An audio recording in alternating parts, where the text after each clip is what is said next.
always a fucking mess. So this one's no So- different. So how do they do that though? Like, how do you get an auto starter as a gift? Like, do they just give it to you in a box, or like it has to go in No, your like car, I knew right? about it before. Like, Oh, it's okay, not okay. like They just yeah. so like that was my Christmas I'm like, gift. I don't know. Like, I mean, Nah. So, but I mean, it's got to be in a box eventually, right? So, Mike, what'd you get for Christmas? I got It's a funny- medium five. I got some shit for my house, some gift cards for my house to do like some just upkeep shit and kind of look at like remodeling some stuff to try to sell it maybe next year. And then Gift cards? yeah, because I didn't know what I wanted. Like I didn't know what I wanted to use it for the house, but I knew I wanted something for the house. So it's like, hey, whenever you figure out what you want to do, let me know and I'll buy it for you, type of thing.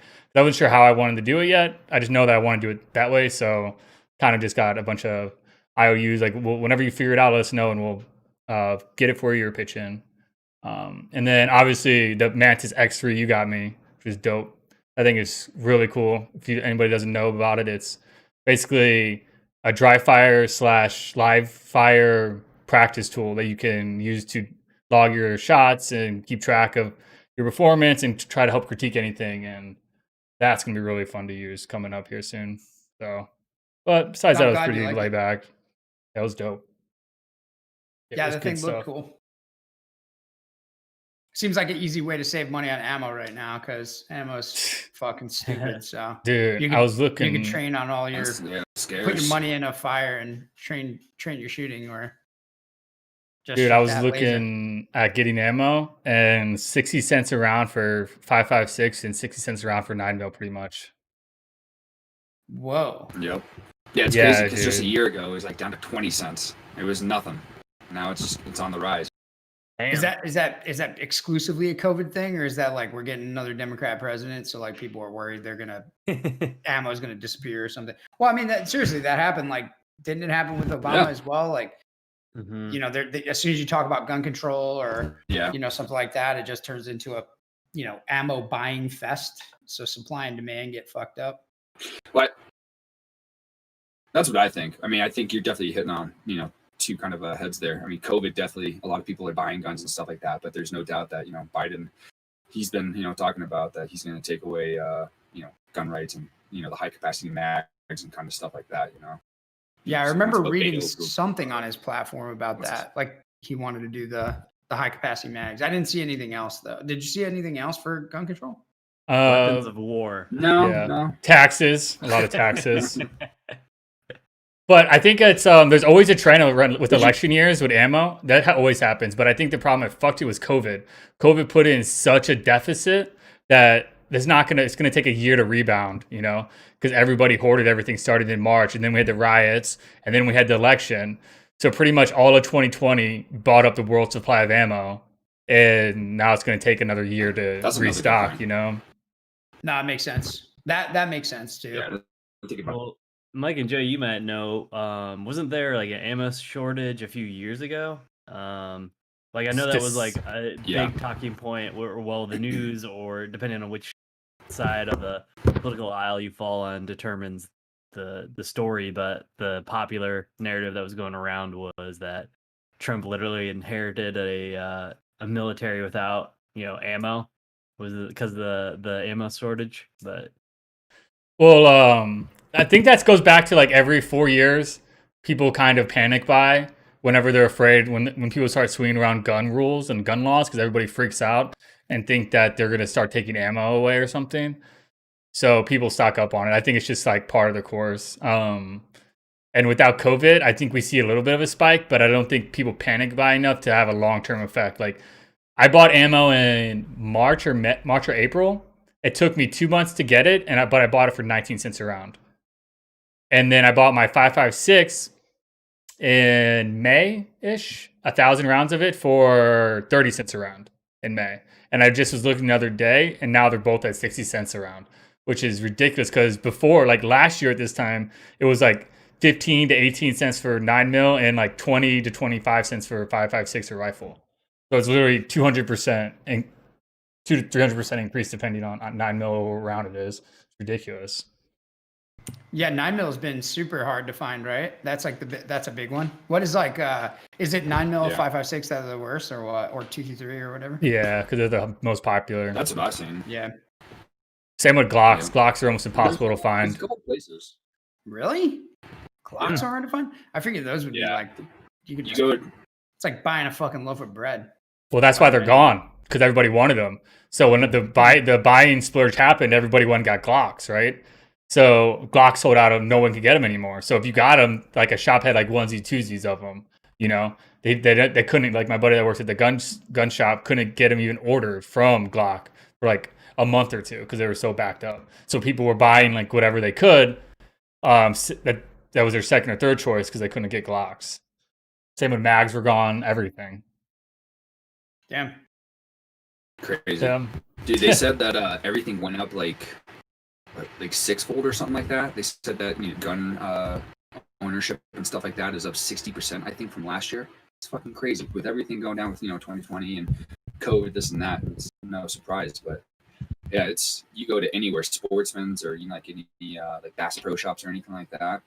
You never see anything on the wall except bolt actions, and that's about it. So the stores even allowed to sell guns anymore. Yeah, that's another good point. Yeah, I guess that depends where you live, right? It makes sense too. Like, I mean, you couldn't buy toilet paper for a little while, so it's like like if you can't buy toilet paper, maybe it'd be a good time to get a gun. Like maybe. Right. Maybe consumer goods that are essential are going to not be available for a little bit. So durable if you can't buy it, fucking steal it. Start shooting your way out of there. There's still toilet paper shortages. Like I just saw. I don't understand that. One of my sisters that lives in the city, and she's like, "Yeah, there's still times where you can't really find it sometimes." So we never really had an issue here in New York City. We never had an issue here, and we never had an issue ordering on Amazon, except for like maybe like a 2-week window or something, or 3-week window where it was like it wasn't available. But Amazon, it's a great thing, dude. Oh yeah. Very efficient. Jeff Bezos is getting more and more money. Yeah. Becoming richer and richer. Could COVID have done anything better for him? Jeez. Like, hey, now the whole population is going to live on your website. Like, damn, dude. You'd like hit the jackpot. I'm not a big hater of Bezos except for like one thing, but I think he deserves every fucking cent. It's a fucking amazing product, and I'd rather have all the billions that he could ever count and me be able to just have it delivered right to my pad and never have to walk outside because I'm a disgusting homebody. Right. Hell yeah, bro. Who wants to go to Target and possibly get COVID when you can just get it off of Amazon? Dude, who wants to buy anything like little stuff like, do you enjoy going and buying like paper towels or toilet paper? Or like, do you enjoy filling up your cart with like bleach or, dish soap? Like, who the fuck cares about that? It should be automated. It should just be automated out of I should never think about it. I should just be like, credits should leave my account and I should just have it. And that's it, and I never should have to think about it. Do you use their subscription service for things like that? I don't. I have okay. I have Brandy, luckily. I'm not in charge of the Amazon account. I've never had an Amazon account. Okay. Dude, I'm a guy, man. If I lived alone, dude, we lived together. Yeah. You lived with me when I was single. I don't need any of these fine things, So, but no, yeah. Brandy runs the account, and she keeps it on work. So like stuff like the stuff that that you need in intervals, right? So like, every month you need new laundry soap. Let's just say, just example. Mm-hmm. Every month the fucking laundry soap is there. You don't have to think about it anymore. Stuff like that. Paper towels, toilet paper, all the normal like little things like that. Stuff like, like I said, like dish soap or, essential cleaners, every 6 months or something, every 9 months, whatever it may be. I live in a small apartment, so it's like, I don't go through a ton of that stuff, but yeah, all that stuff, in my opinion, should 100% be automated. And I hope he has just gazillions of dollars. Where I don't like it is because, uses the USPS. That's our tax dollars. That to me, we start to get into weird territory. So that's the postal service for the big time. extra mile. He found an inefficiency. He arbitraged it. He arbitraged an inefficiency. You know, I mean, there's always going to be winners and losers, and you know he deserves to win on that front. But once this is like one of the instances where I do believe in like government regulation, where like, okay, we get it. Like you found it, you isolated it, you made some money off it, you had your win. Now that we know that it's there, we probably should regulate it a little bit and say, look, you can't use everyone's money to deliver people's fucking shit. You can't do that. Like we can't collectively use the American tax base to make you rich. Like that's just not. Yeah, that's not fair. Now you get to get your PP slapped. Yeah, you know, and it doesn't have to be anything crazy. It's just exactly what's happening. Like he's now designed, and I think, in my opinion, it's actually even better. Like it's like for at one point you leaned on the government, the USPS, to deliver goods, and it was super inefficient. It's terrible. The USPS is fucking awful. I'm sorry if you work for the USPS. I wish you a long and happy career. I hope you retire with lots of money, but the USPS is fucking awful. And so now he's franchising these services, and Amazon has started their own distribution hubs where you can say, I'll take an Amazon route, just like you could do a bread route, or you could do any other, like Coca-Cola, and you could deliver Cokes and Pepsis or whatever to stores. You can do the same thing with Amazon now. And you can get a van that says Amazon on the side, and you can deliver people's packages. You can make a lot of fucking money doing it. So I think that's a market solution, and that's fair. And it's better than, you know, the inefficient government solution that they were relying on before. They'll probably actually make more money and you'll get your shit even faster now. Especially out by like Mike, you know, like just kind of to, you know, giving a quick anecdote, you know, the Mantis, I ordered that Mantis for Mike, the pistol laser. I ordered that thing for him like a month ago. He got it like 2 days ago, dude. Yeah, it was like 3 weeks late. Mm-hmm. And I understand it's the holidays, and I understand it's COVID, and everybody's ordering things online.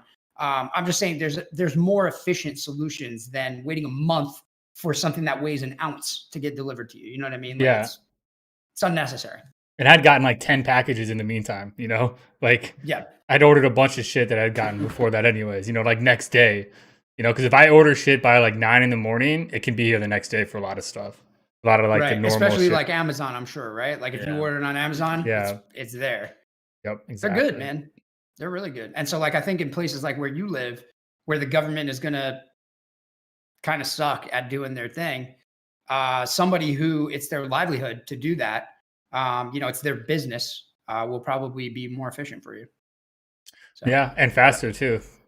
How dare you attack such a sacred arm of the government as our postal service, Rob? How dare I know you? people have been up in arms about that, man. Ever since we started talking about mail-in voting. Yeah, or should I say, what'd you do? Did you take all that Amazon packages and do something crazy to them? Yeah, do something crazy to them.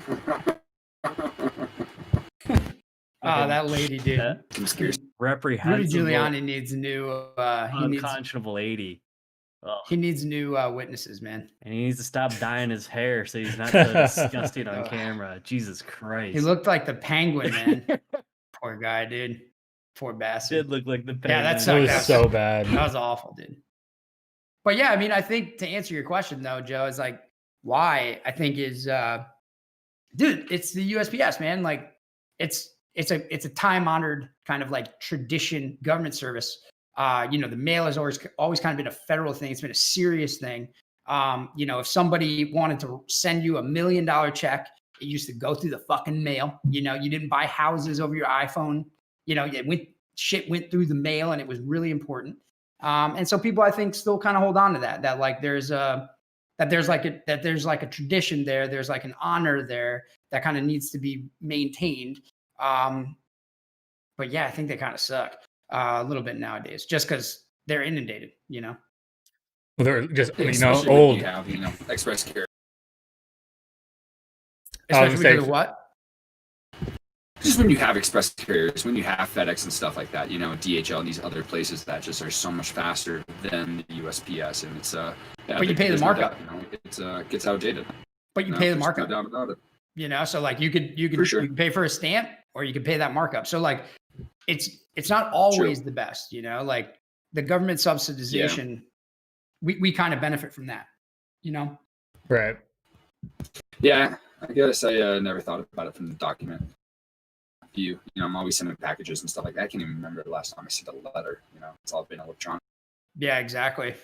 Yeah, I mean, that's what I was joking with the iPhone thing. Like, that's how I bought my house. I bought my house on iPhone. They sent me the documents by email, and they're like, "Oh yeah, just e-sign them." I'm like, dude, this is a lot of fucking money. Like, I bought a house in California. It's like a ton of money. I'm like, all I do is just push this button. I could be anybody pushing this button. Like, all right, fuck it. I mean, if you're gonna give me the money at this low of an interest rate, I'll push the button.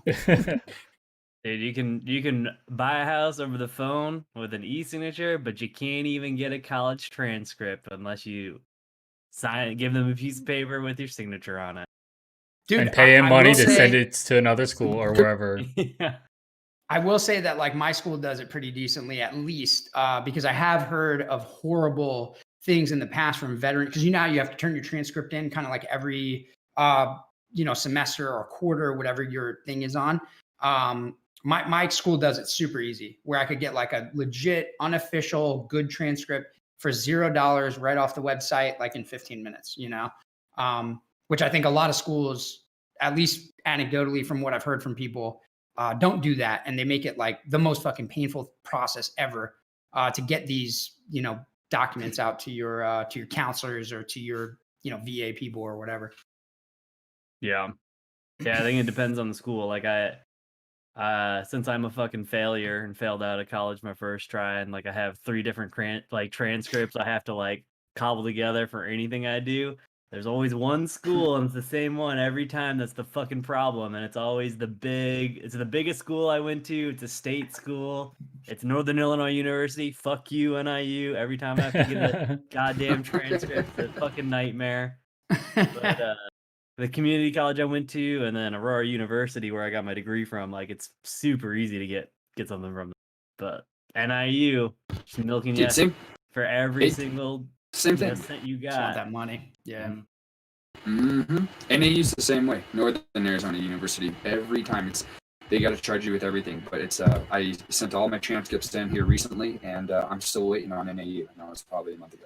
Like state schools, they're always gonna fuck it. Yeah, I just thought that they pay like $30 or $40 and they're like trying to send something to somebody else. Like, all right, bro, I got to pay you $40 to press buttons. Essentially, is what you're telling me. Yeah. When I do like my real, like an official transcript, I got to do all that same jazz where you like, to get them sent or whatever. It's a huge racket. We've talked about education before. It's a giant racket. They want their money. I guess I would too. Just to print off a piece of paper. Fucking dude, that's like my school right now. I don't know if I've talked to you guys about this, but my school is the students have organized a tuition strike, which, all right, I'm not going to belabor this point, but like, I don't really understand that. Like, I thought a tuition strike just meant like you don't go to school and you just stay home. I don't know. I didn't know there was like a thing where you could say like, yeah, you're going to teach me and you're going to do it for free. Like I didn't know that you could do that, but they're doing it. And dude, the tuition strike's really interesting because what I found out from it is that the president of my university is the only president of a university, like of a larger, university, that did not take a salary cut through COVID. All these other universities, the presidents did.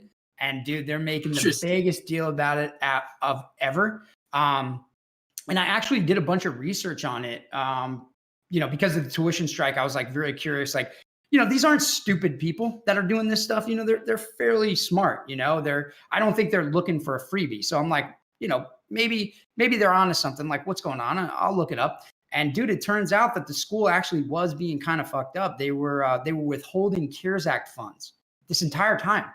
So none of the CARES Act funds. So the CARES Act is it's that act that got signed into existence by Donald Trump, and Congress, 9 months ago or something like that. The COVID act thing. Or whatever. Mm-hmm. Yeah, and so I guess there are tuition subsidies for at-need students, blah blah blah blah. The school never dispersed any of those funds, and now because of the tuition strike, they're making those funds dispersible. They're making them available to students to meet their demands. I was like, whoa.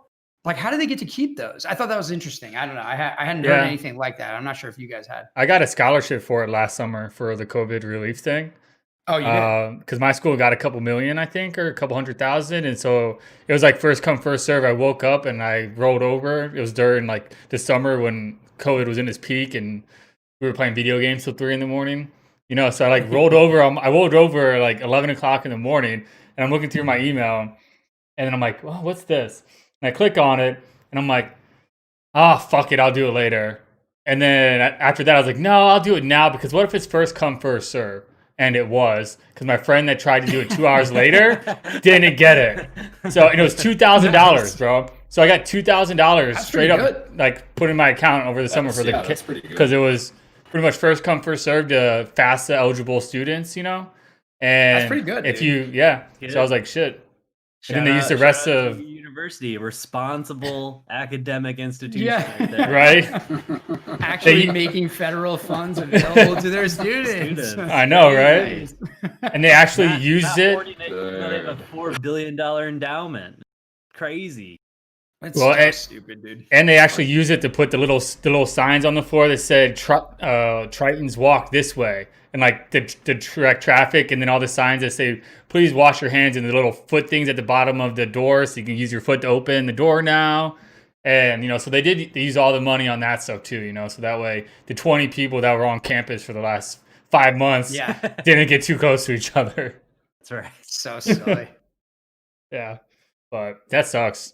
I know everybody at my school got like a 5% pay cut, and the scholarship you used to get from the vet center got cut out too because of the cutbacks. Yep. Yeah, some of the best, in my opinion, some of the best courses that my university offers, they all went away because they're elective courses that are taught by adjuncts, and which is essentially just a net loss to the university. And so some of the best, you know, courses that I've taken at least 2, and I mean they were incredible courses. Those are all gone, which is fucking a shame. You know, sucks. It definitely damages the classical education for sure. But yeah, universities got to make their money, dude. They gotta pay those researchers. You know. Yeah. You mean those administrators? This higher tenure transcript. That too, man. That bloated bureaucracy, they got to do that as well. No, you're 100% right. What is it, tenure? They got to pay those guys to sit in an office and do nothing for the next 40 years until they decided they're going to retire. Like, yeah, I think tenure is like, because you could still you could take a sabbatical and still collect money, right? Yes. Like you could say like, I'm done teaching. I need to just go travel and free my mind. I'm taking my 7-week sabbatical. Yeah, exactly. I actually don't know. I don't know anything about tenure, like how that works in the academic world, except for it's like a big deal. And when people get it, it's huge. But I don't really know, like, all I know is like the rumors of like they can't be fired and they just kind of do whatever they want after that. And because I had a professor who got fired from teaching Chem 1, his tenure, and then now he's in charge of all the tutors. So instead he went from teaching like the intro chem course that he had 100 students every semester to now he does nothing but like just manage the graduate TAs and shit. Like, sounds kind of like a schmuck.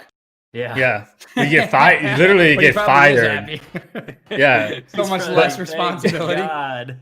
And TAs are so used to being just slave driven. Just like, fuck it. Dude. I'm so tired of teaching the same goddamn limiting reagent over and over again. I think when it comes to tenure, it's a protection of like academic freedom. So you're right. Like they can't be fired. They collect their pay. I'm sure there's still some hierarchy there that I don't know about. But from what I do understand, it is simply to protect academic freedom. You can't be fired for saying some controversial shit. Right. Unfortunately, academics don't say controversial things anymore because they're, pretty much all. Everybody's seen the meme of like the gray dude. That's academics. Well, you can get fired now, so that's the difference too. Is I bet you, even if you are tenured, you can't get fired with tenured. No. Can you get a letter of resignation out? Where they're like, you got to go. That was always my. I'm sure that there are still methods to like force you into resignation. But I don't believe that just because of your discourse you can be fired. Like for instance, who's from God? What is it? Brett Weinstein is what I was. Brett Weinstein. Thank you. Brett He Weinstein. was not tenured though. He That wasn't was the tenured. thing, He yeah. wasn't. Okay, all He right. wasn't That was tenured, the other and that's why he was able to get smashed. Mhm. And then if you look at the Yale professor who did the Halloween costume thing, his white Nicholas was Christakis. yeah, he was tenured. If I remember, if memory serves me correctly, Yeah. his wife issued like some kind of Halloween statement, like, "Yo, stop being babies. Like, we could dress up as whatever the fuck we want. It's Halloween."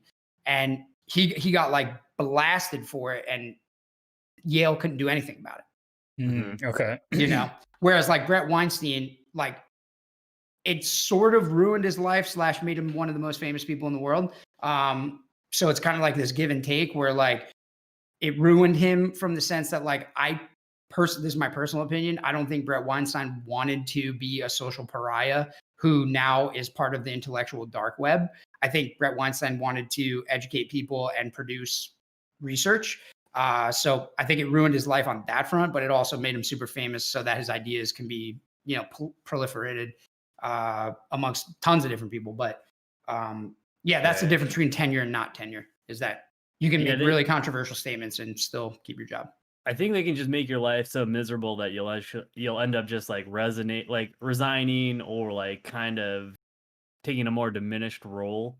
Like I think Right. Nicholas Hide in the Christakis basement. has taken like he's living in Greece now. Like I think he like after that he was like, like I don't need to get yelled at by like college kids about how racist I am when I'm just literally trying to have a conversation with them and trying to understand where they're coming from, and some like black woman is cursing me out in front of her grand piano in the dorm that she lives in.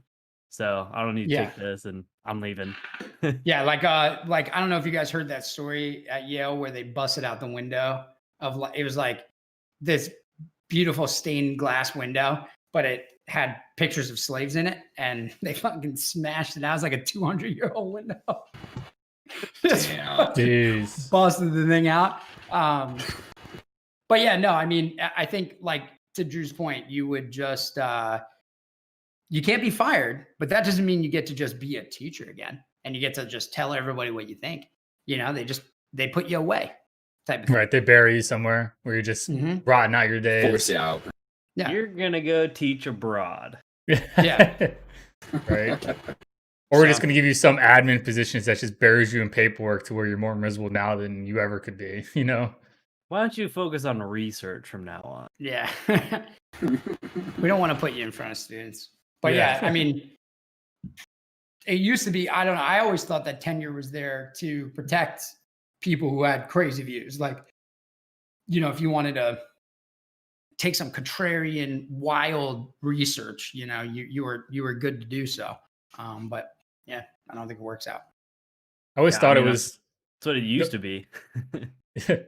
Yeah, I thought it was just a way to protect you. It's like job security. Like, hey, be a university professor for 30 years and you'll get tenured, and then we won't fire you.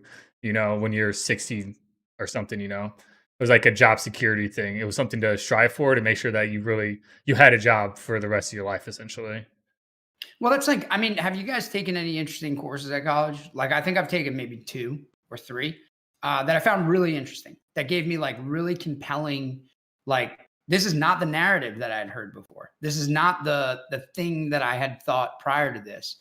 So there's been very few for me. I don't know about your guys' experience.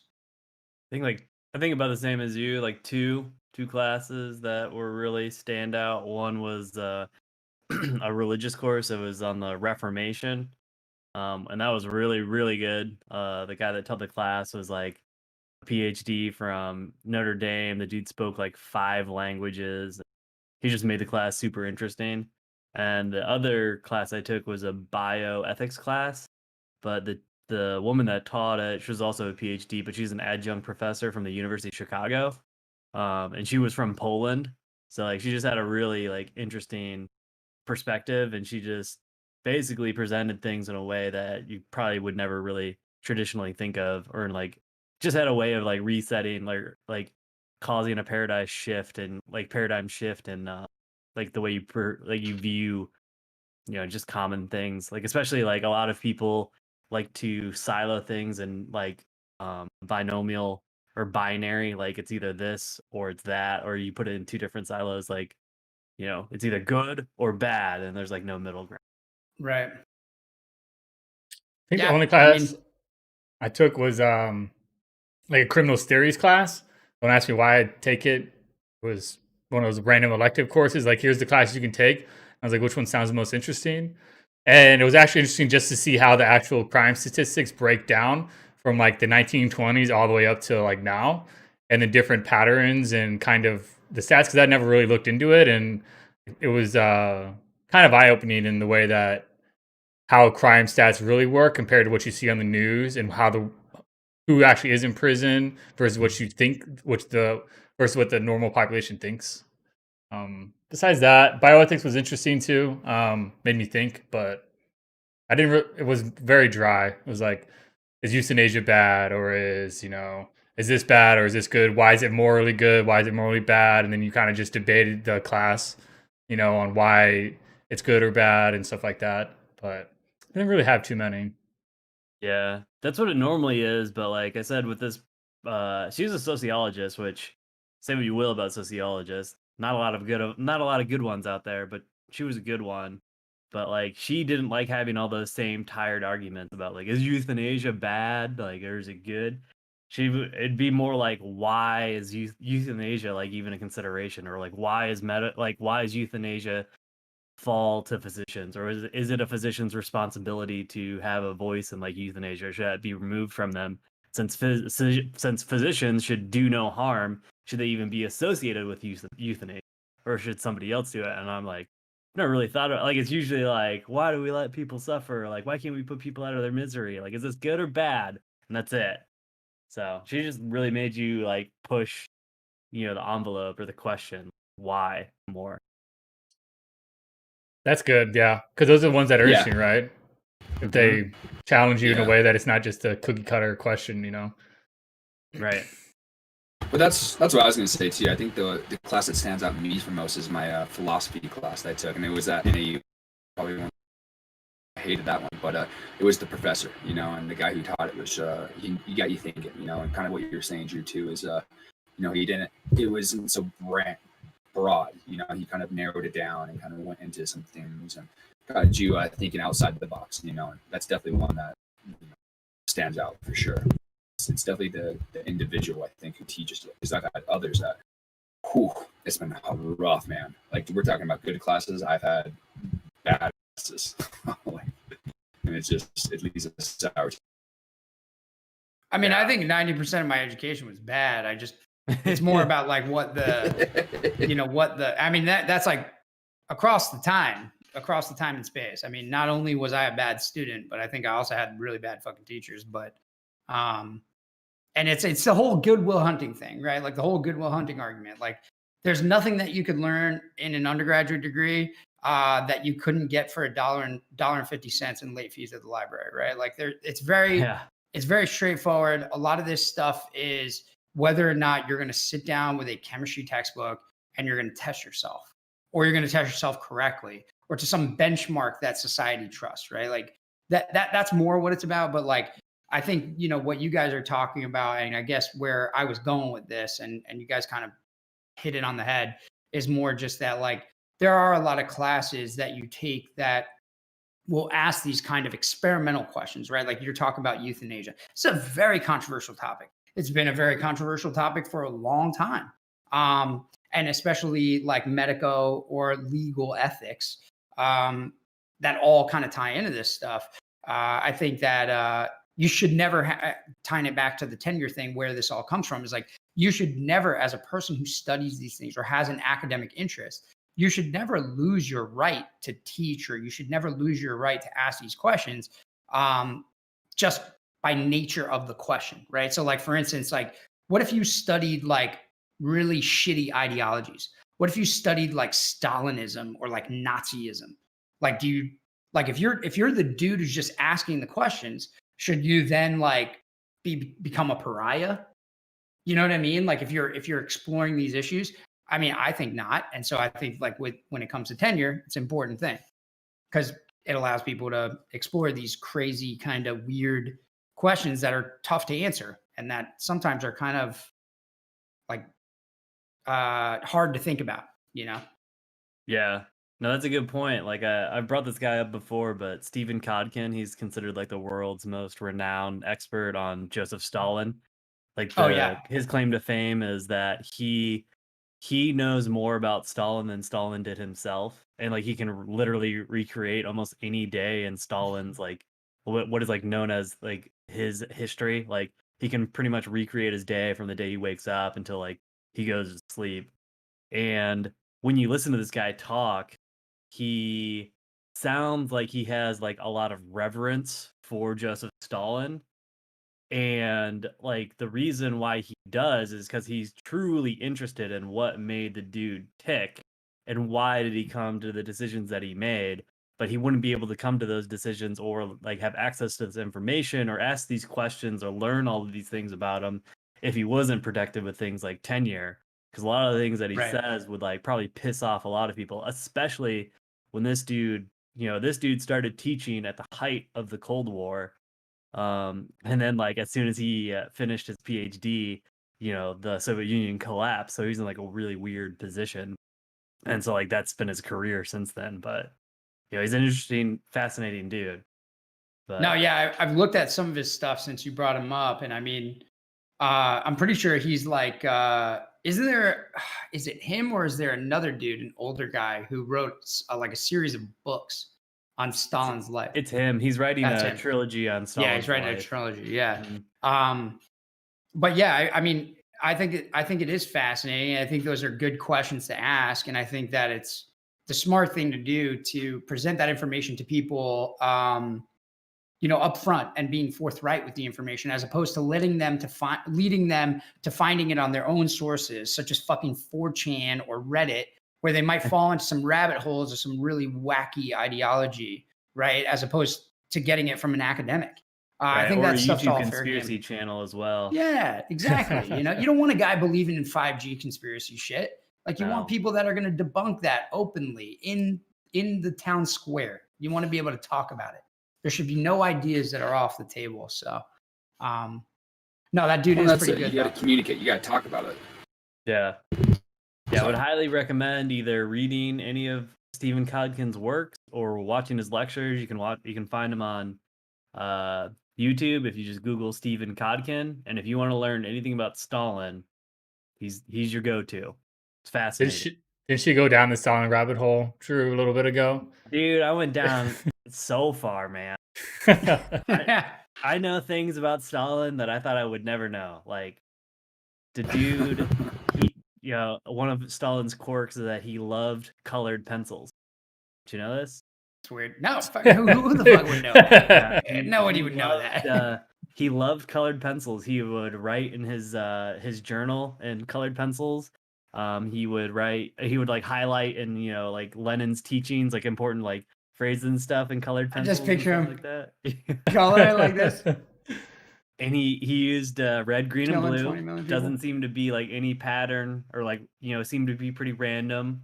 Didn't have a preference for one over the other, but just randomly would grab one or the other and use that. And just a weird dude. Interesting. Don't they say that coloring inside like lines and like shapes and stuff like that, it's like soothing, relaxing? Don't they have those adult coloring books now? So well, he didn't doodle. Maybe he was onto something. He didn't doodle. He just liked colored pencils. He's just drawing, unicorns and bombs dropping on the Nazis. Yeah, exactly. Yeah, killing 100 million of his own people or whatever. No big deal. Catching the next Red Army officer he was gonna have tortured to death. And then going and writing about it in his journal, real pretty. Nice colors, good color scheme. Yeah. No, that is funny though. Dude, how random. Speaking of government bureaucracy, what do you guys think about this new COVID stimulus that they're trying to have signed? I've loved the meme so far. Which one? The 600 or the 2000? The 600. Yeah. Dude, they're all bad. They're all bad. I don't want any socialism. I don't want any government money. Open the country. So that's a good, no government money. So that's a good point. Like, yeah, I'm with you on that one. Everyone has been like clamoring for these stimuluses, or like the way of this Keynesian economics, like give money to people to go out there and spend. Like we need to get people, like, we need to reboot the economy. Let's get out there and go spend. And I'm definitely against that. And I know Rob probably is against that as well. But I don't know, maybe Rob, you can maybe explain why you either not like, well, what are your thoughts on that, I guess? Yeah, I mean, I think mine is really simple. Like, I just look at median unemployment, and so like for me, the Federal Reserve has a mandate, a dual mandate. Inflation needs to be low. Typically, they target below 2%, and then unemployment needs to be low. And for people out there that may not know, like unemployment and inflation are inversely related, right? So, like as employment goes up, inflation will go down. And then as you get higher unemployment, you get higher inflation. These types of things kind of run, or I'm sorry, I think I said that backwards. So I can show you guys a Laffer curve. Like Mike, maybe you can pull up a Laffer curve, Laffer, Laffer curve. But basically, the Federal Reserve is aiming to reduce inflation, aiming to reduce unemployment, and you need to kind of balance these things kind of delicately. I think that when it comes to something like this, where you have a a stimulus that you're going to just give a bunch of people a bunch of money, what are you trying to avoid, right? Like you're trying to avoid people stopping ceasing spending, seizing the engine. Like this is a consumer engine. You need the engine to kind of keep going. You don't want the engine to abruptly stop. So like for me personally, is this right, I think Rob? sorry, I can't see it yet. Let me double check. Yeah, that looks correct. So like if you look along the Laffer curve, right? Like you have this is tax revenue, tax rate. The Laffer curve will have other implications on unemployment. This is a different graph. I'll try to find one for you, Mike, to blow up. So this one's not necessarily applicable here. But basically, my point that I'm trying to get to is that you want consumer spending to stay high, right? So if you want consumer spending to stay high, what do? You give more people money so they can inject it back into the economy. And I think when it comes to things like this, I guess I should also say I'm not against stimulus because in my opinion, a stimulus is a market solution because the government takes out debt. They issue bonds and the market purchases those bonds under the presupposition that the government is risk-free. They will never default on these bonds. So, stimulus, in my opinion, isn't necessarily the end of the world. Some people have their, debates about whether the government debt is bad or how it adds to the deficit. Ultimately, I think they should have jacked up unemployment. So they should have paid people that are unemployed more money, as opposed to paying everyone a fixed amount, because it just appears like incredibly political. It doesn't solve the problem. Like for instance, like I am technically not employed, but I don't lack money. Like I don't I'm not dying. I'm not starving from not being able to access money. So you're giving me $600 for no fucking reason, right? This is a huge waste. The $600 has been misdirected. There's a huge inefficiency there. So I think ultimately what they should have done is jacked up unemployment. If you're going to force you're going to force mandates on people that say like you can't work, then if they're unemployed, you need to pay them money. And I think that that's kind of reasonable. That's fair. So yeah, I think that, and then also there's a lot that we could talk about within the bill, but just from that perspective, you're trying to stimulate, consumer spending. I don't think that you do that by just cutting everybody a check and then calling it good. Because I don't think like when you think about a rational person, the rational person doesn't just necessarily say like, oh, I'm $600 richer, therefore I'll spend more money. Maybe they'll spend the $600 back into the economy, but will they spend 601? Will they spend 605? Will they spend 700? We don't know. That's kind of not really like, that's not very clear. So I'm not sure that it's the biggest thing that we could have done, the best thing that we could have done. Seems like the lazy way out, right? Just be like, here's a blanket check, and then here's a bunch of money to a bunch of other countries when it's supposed to be like a COVID economy check for us. Is kind of the way I looked at it. Like, obviously, I don't know as a death, but just reading through, like, not any of the 6,000 pages of it, but trying to find a shortened, yeah, no, just trying to like just find sources of like where even the money went in general, and it just kind of crazy how much money went overseas. Like, I know that's our normal MO as the United States, right? But if it's something based on like, and maybe I'm wrong with how the economy stuff works in this, but if you're giving money to Pakistan for like gender awareness or something like that, like I don't know how that affects gender studies. I don't know how that affects our economy boost. You know, maybe I'm wrong. Maybe that helps in some way. I don't know. Well, that stuff was also purely political. Real quick, Drew, sorry. I completely misspoke before. I just want to kind of scratch the record. It's not the Laffer curve. It's the Phillips curve. The Phillips curve is the measurement between unemployment and inflation. Sorry. Go ahead, Drew. I was just gonna say the reason why we're seeing all of this shit crammed into this bill, and it's why it's like almost 6,000 pages in length, is that the people, the lobbyists who are lobbying on behalf of all of these special interests or all of these interests on Capitol Hill, they know that this bill is probably going to pass. And so what they're doing is they have done this thing, which they have been doing for a really long time in Washington, D.C., is that this is an opportunity for them to get all of the things that they lobby for into a bill that is going to be signed into law. So that's why you're starting to see things like for whatever reason, make streaming a felony now, or give Pakistan $100 million to increase gender studies in a country where that completely suppresses women education and women, and all this kind of stuff. So that's like I don't know how you fix that problem, because that's like a whole bigger issue on like how our political system works. But go ahead, Joe. Yeah, it just sucks when sorry for cutting you off short there. It just when they've been hitting it so hard and saying that COVID, is the main threat right now. It's our biggest worry. It's obviously been our top priority here in the United States and everywhere in the world for the last couple of months. And so here we are. This is our top priority. Congress is in there. They're trying to make a difference. And this is all we're doing in Congress is getting relief to the people. And then it finally comes across and you're like, whoa, all this stuff is added onto this bill? Like, I thought COVID was the priority. I thought, like the people were the priority. And now, like you're saying, Julian, like these lobbyists and everybody, they're adding everything onto the bill. And it's a little shocking. It's like, it feels like it's very blatant in your face, of the times that we're in, where people just really don't give a fuck. And they're going to do what they want to do, You know what I kind of noticed? So fuck the people. You know what I kind of noticed that I thought was interesting, going back to like, they're trying to stuff as much shit in there because they know it's going to get passed because everybody wants this relief act, right?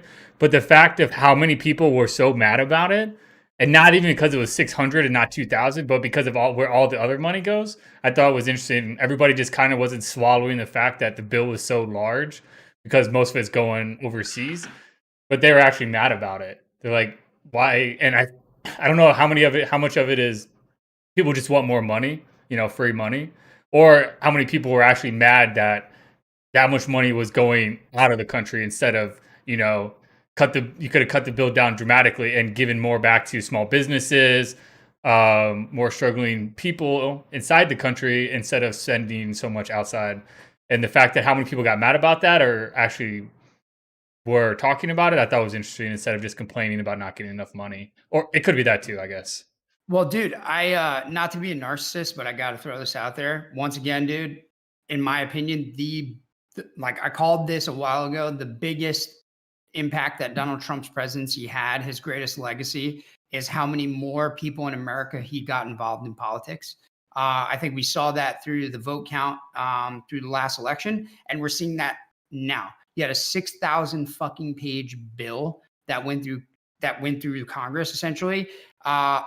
When was the last time that people gave a shit about? We've been fighting two major theaters of wars for 20 years, and we've been fighting multiple other GWOT wars across the whole planet. How many times do you think people have ever looked at that? What's the loss and treasure there? What kind of money are we giving to people? They don't fucking care about that. Now all of a sudden they're reading 6,000 page bills. They're parsing them apart. They're thinking about where's all this money going? What's included in this bill? Dude, in my opinion, this is just a direct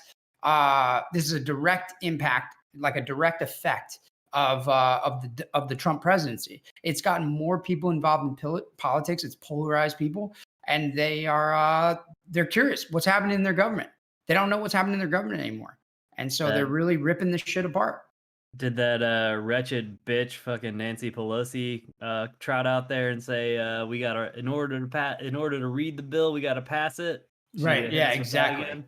Exactly. And that ties to another thing that like none of this is new. You know, like the bureaucracy's been instantiated for a long time. Definitely and we've been baking things into bills for a really long time, dude. For a very long time. And I sent it to you guys when I first saw the bill. You know, it's 5,500 pages. I'm like, dude, like my phone I consider died. myself Fucking dude, exploded. yeah, it's like trying to load the thing and like couldn't. Like, and I consider myself a smart dude, a dude who wants to be informed. Like I'm trying. I want the information. Give me the information, I'll try to interpret it. Dude, I'm not gonna read 5,500 pages. Not going through that, dude. I'll control F it and maybe look for some keywords that I'm interested, you know, in talking about. But like, dude, that is just absurd. It's inaccessible to any regular American.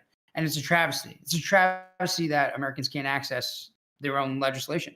Yeah, it's unconscionable that you can pass a 5,800 page law and expect It's so crazy. everyone to be, know all the fine print, know all the details, the intricacies of it, all that kind of stuff. I mean, the last time I can remember, kind of a pretty big pushback like this was when Barack Obama was like, "Ladies and gentlemen of America, we are going to invade Syria, and I drew a red line, and this is what we're gonna do. I'm the Great Dragon, and we're gonna rain down more fire upon innocent civilians with drones, blowing up more wedding parties, and not talking about them. So that's what I'm gonna do."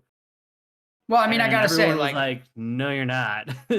it's a crazy thing like that. I always wondered why he even did that, and then still never talked about anything he did in Africa. You know, it's like, why'd you even say anything? Probably could have just he went to learned Syria from and that. never said a fucking thing. He learned from that. He was like, "Oh, I can't be honest with people. I need to just start I'll just do it low key. 7 wars in 7 different countries and never talk about it, and no one will say anything."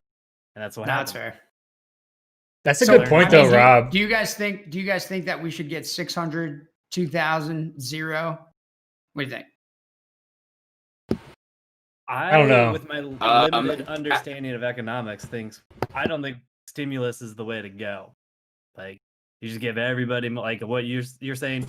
I agree. But like, I don't really understand. Like, I don't understand how why unemployment is one of the best markers to like understand like the strength of an economy. When I don't know. Like, I just look at it from an outside perspective, and like all I keep hearing from the people that are super far lefty is that like median wages have stagnated for almost 20 years. And like, why is nobody looking at that? And then I also look at, more and more people are becoming more educated. It's also becoming more difficult with these people. Like, when you guys go out and try to find a job, if you're in school right now, it's very difficult to get into the job market. Like, unless it's the age old term. Like, it's not what you know, it's who you know. You got to have a connection. You have to have somebody that's willing to advocate for you, because it's impossible to get an entry level position now, because every entry level position job that you see it's online. There's gonna be thousands of people that apply for the same position that you do, and it's all gonna say 3 to 5 years of experience for entry level. So like, I don't understand why only mitigating inflation rate and an unemployment is a good marker for like determining the strength of an economy, or like, saying that the economy is good or strong. Well, just from the base level, and I mean, not to get like too mathy or stupid and lose everybody along the way, but it really we measure our economy based on GDP, gross domestic product, what we produce for the end user, right? That's what the gross domestic product is. It's the stuff that we make and give to everybody. And so the higher the GDP, or GDP per capita, the GDP per person, the more wealthy you are, the better off you are. So if you think about, like, right now, I am personally, my GDP per capita just sitting in front of this computer is well over several $1,000s. I mean, I have a computer, I have a $150 mic, I have an iPhone, I've got headphones, I've got all the wires and cables that connect it. I've already drank 3 beers. I'm in a house with lights on. Like, my GDP per capita just for me right now is quite high compared to many places around the globe, right?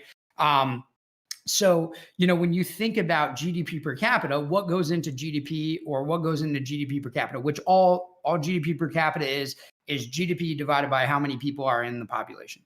Why you look to unemployment or inflation is because what makes up GDP, a large part of what makes up GDP is consumer spending. Consumer spending is one of the largest portions of the GDP equation. So there's several things that go into the GDP equation. Once again, I'm not going to get mathy and lose all listeners and you guys yourselves, but it's pretty basic stuff. You have consumer spending, you have government spending, you have investment, and then you have net exports or net exports, net imports, right? Like, so you take your what you export, you subtract off what you import, and that's your net right there. And that's all GDP. That's it right there. That's the whole entire number. Now, there's many ways that you can break that out and break that down, and it gets extremely complicated. But just at the base level, consumer spending is extremely important. If you have unemployment, people stop spending money because they're not making money anymore, right? They're unemployed. They don't have any money to spend. They stop spending money. If you have high inflation, your money today is not as valuable as your money your money tomorrow is not as valuable as your money today. So therefore, goods start to become irrelevant. Does that make sense? So like you have $1,000 TV that you'd like to buy, but inflation is going to crush that price. Inflation is going to reduce the value of that money. So in 6 months, that $1,000 TV is actually only really worth $700. Why would I buy it today? Inflation is going to bring the price down for me. So it's a matter of expectations. So inflation and unemployment are extremely important. If you mitigate the two, you can increase your consumer spending. And consumer spending is what drives this economy, unfortunately. That's why we have a huge credit economy. That's why many people spend money on their credit cards, or, you know, they take out huge loans, things like the student loans and, you know, mortgages and things like Medical school applications. There you go. That's another one. But that's the down and dirty. That's the down and dirty on why economically you want to focus on unemployment and inflation. So, okay. Sorry, anybody out there, if you had to bear through that. I appreciate your attention. No, that's interesting. No. I always wondered that too, because I always hear that. And like, well, what is the correlation? Like, why is it always these two markers? So, right. Well, that makes sense why Keynesian economics is so ubiquitous or popular.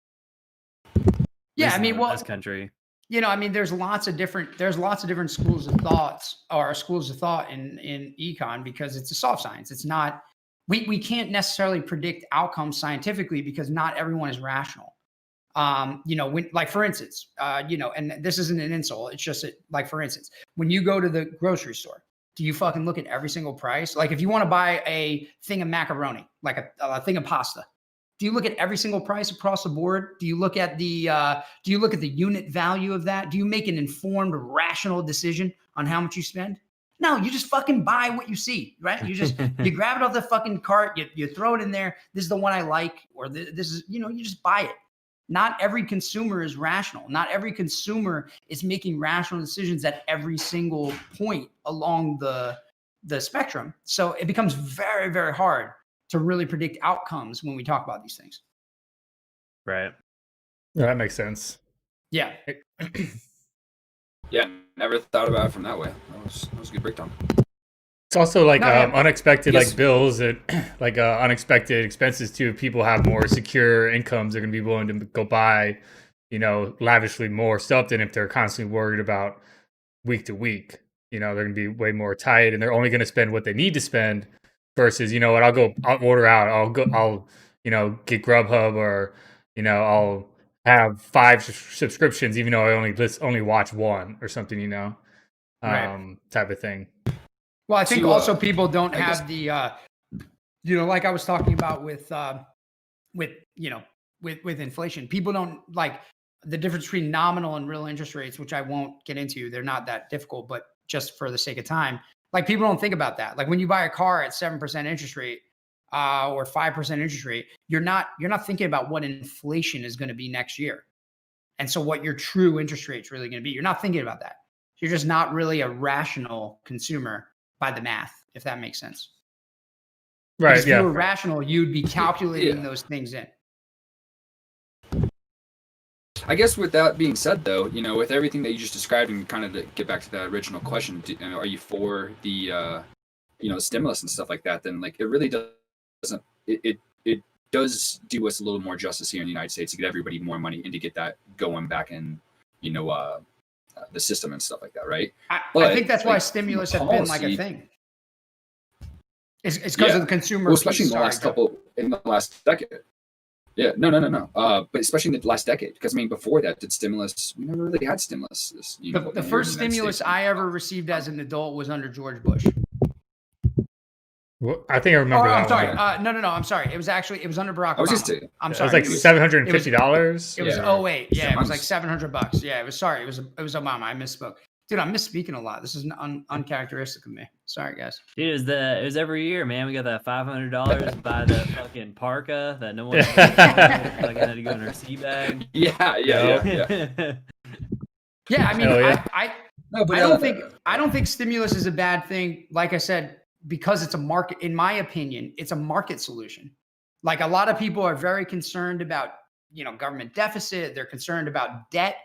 In my opinion, like I was telling you earlier about Amazon, Amazon is a company, and they are giving me a product much better than the government could ever do it, ever in a million years. So as they franchise their services and they make these vans and they start delivering to me over USPS, they're delivering me an infinitely better product or service than the government ever could deliver to me. Now, in my opinion, a market solution, such as that Amazon example, exists in stimulus, because the government, all they do is they issue a bunch of debt, which people buy. People buy that debt. Okay. So, like, if you don't really know much about bonds, it's going to be very hard to understand like where a stimulus comes from. But all a bond is, if you think about a bond, it's literally the opposite of taking a loan. So, like, Joe, you're the government and I'm the person. As the government, Joe, you ask me to borrow money. And I say, okay, government, I'll give you $100, but you have to pay me interest. That's what a bond is. So as a person who buys a bond, you're literally giving the government money for a project, and then they pay you interest, just like you would to a bank if you took out a loan. So that's exactly what happens during a stimulus. They issue a shitload of bonds, and it's not necessarily Joe that buys it. It's banks and it's institutions and things of that nature, hundreds of thousands of dollars and millions of dollars. And then they're paid interest by the government. And that's where the problem is. That's where people are very confused. They don't know what they're talking about. They're very worried about things. But what they really should be worried about is, can the government keep up with the interest payments? But in my opinion, it's a market solution, because if you think about it, do you think that, for instance, like, do you think that you or your parents or anyone you know is smarter than like a global investment bank? No. When it comes to finances. Yeah, definitely not. I would say the global investment bank's probably pretty good, right? They're pretty fucking smart. Why are they buying these government bonds? Is it because they're retarded? Terms of service, sorry. Is it because they're stupid? Is it because they're dumb? Is it because they don't know what they're doing? No, it's because they have a good idea of what's going to happen with these things, because the market is efficient.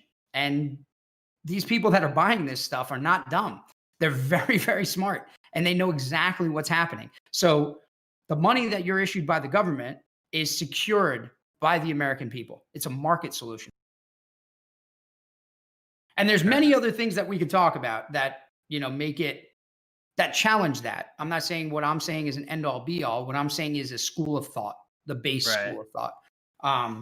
No, that makes a lot of sense. I mean, I want to don't want to beat, I don't know how interested people are in the minutia, the nuances of economics, but what is your argument against the people that do have a huge problem with the wage stagnation we've had in the country?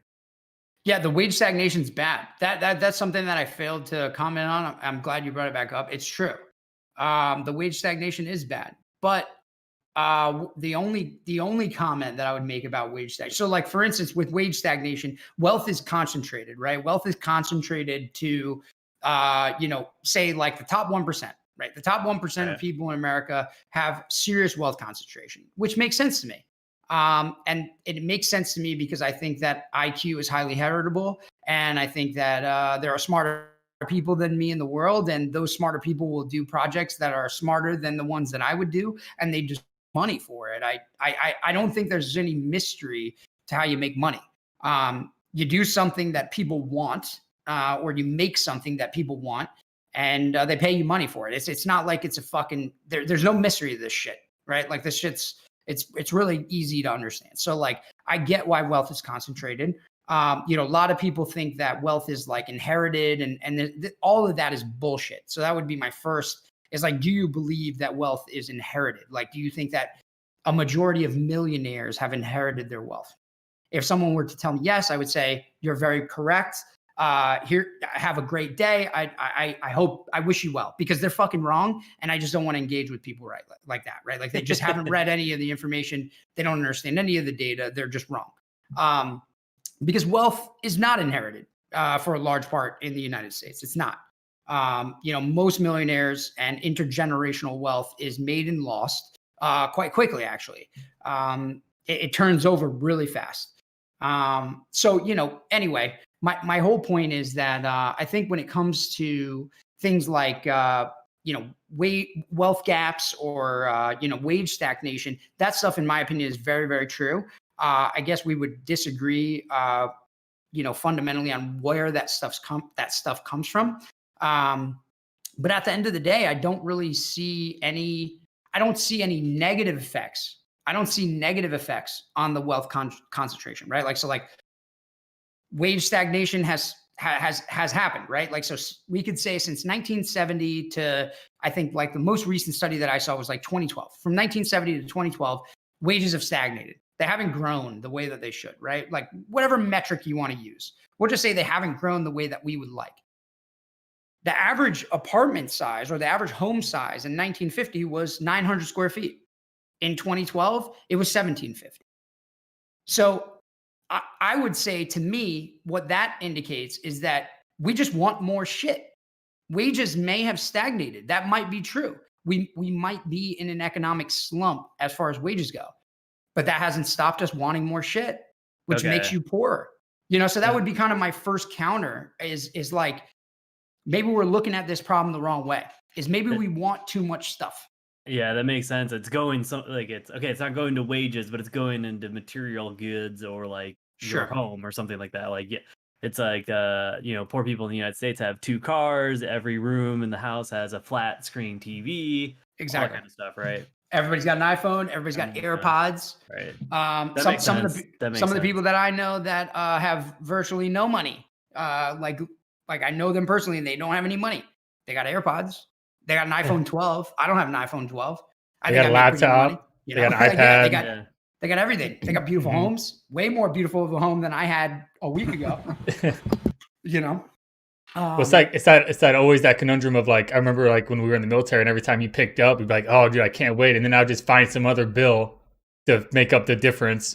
And then I'd save maybe a little bit more of my paycheck. But overall, I would just find something else, buy a bigger house, get a nicer car. Something to offset it instead of just sitting like where you were. You get like a 10% raise. You don't change anything, but now you have a 10% raise. But no, you take 7% of that raise and you add some payment to it, or something. Right. That's right, ladies and gentlemen. Right. Mike had more stuff he wanted to buy. It wasn't those $1,000 nights we had out at PB. Or exactly. That's what I was thinking. Armenian cafe. That's exactly what I was thinking too, Drew. I was like, we consumer economy, baby. those gas lamp nights and $100 Uber rides home. Like, right, yeah. No, they were all responsible investments. What about brunch over there in Carlsbad too? We used to put down some good money over there. We used to kill it. That place is closed. Rob was telling me too. That's crazy. We kept the Armenian cafe probably in business for another 4 years. We would spend thousands there at brunch. It was stupid. We bring 10 people there. We'd spend several $1,000s. It was It's consumer economy, baby. Yeah. Services. We want end goods and we want services.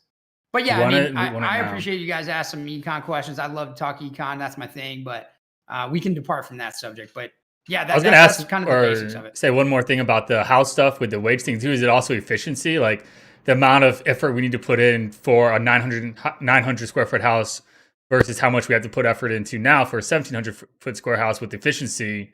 Maybe that's also partially why you don't need as much money to have a 1,700 square foot house.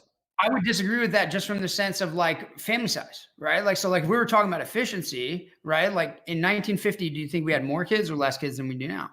More.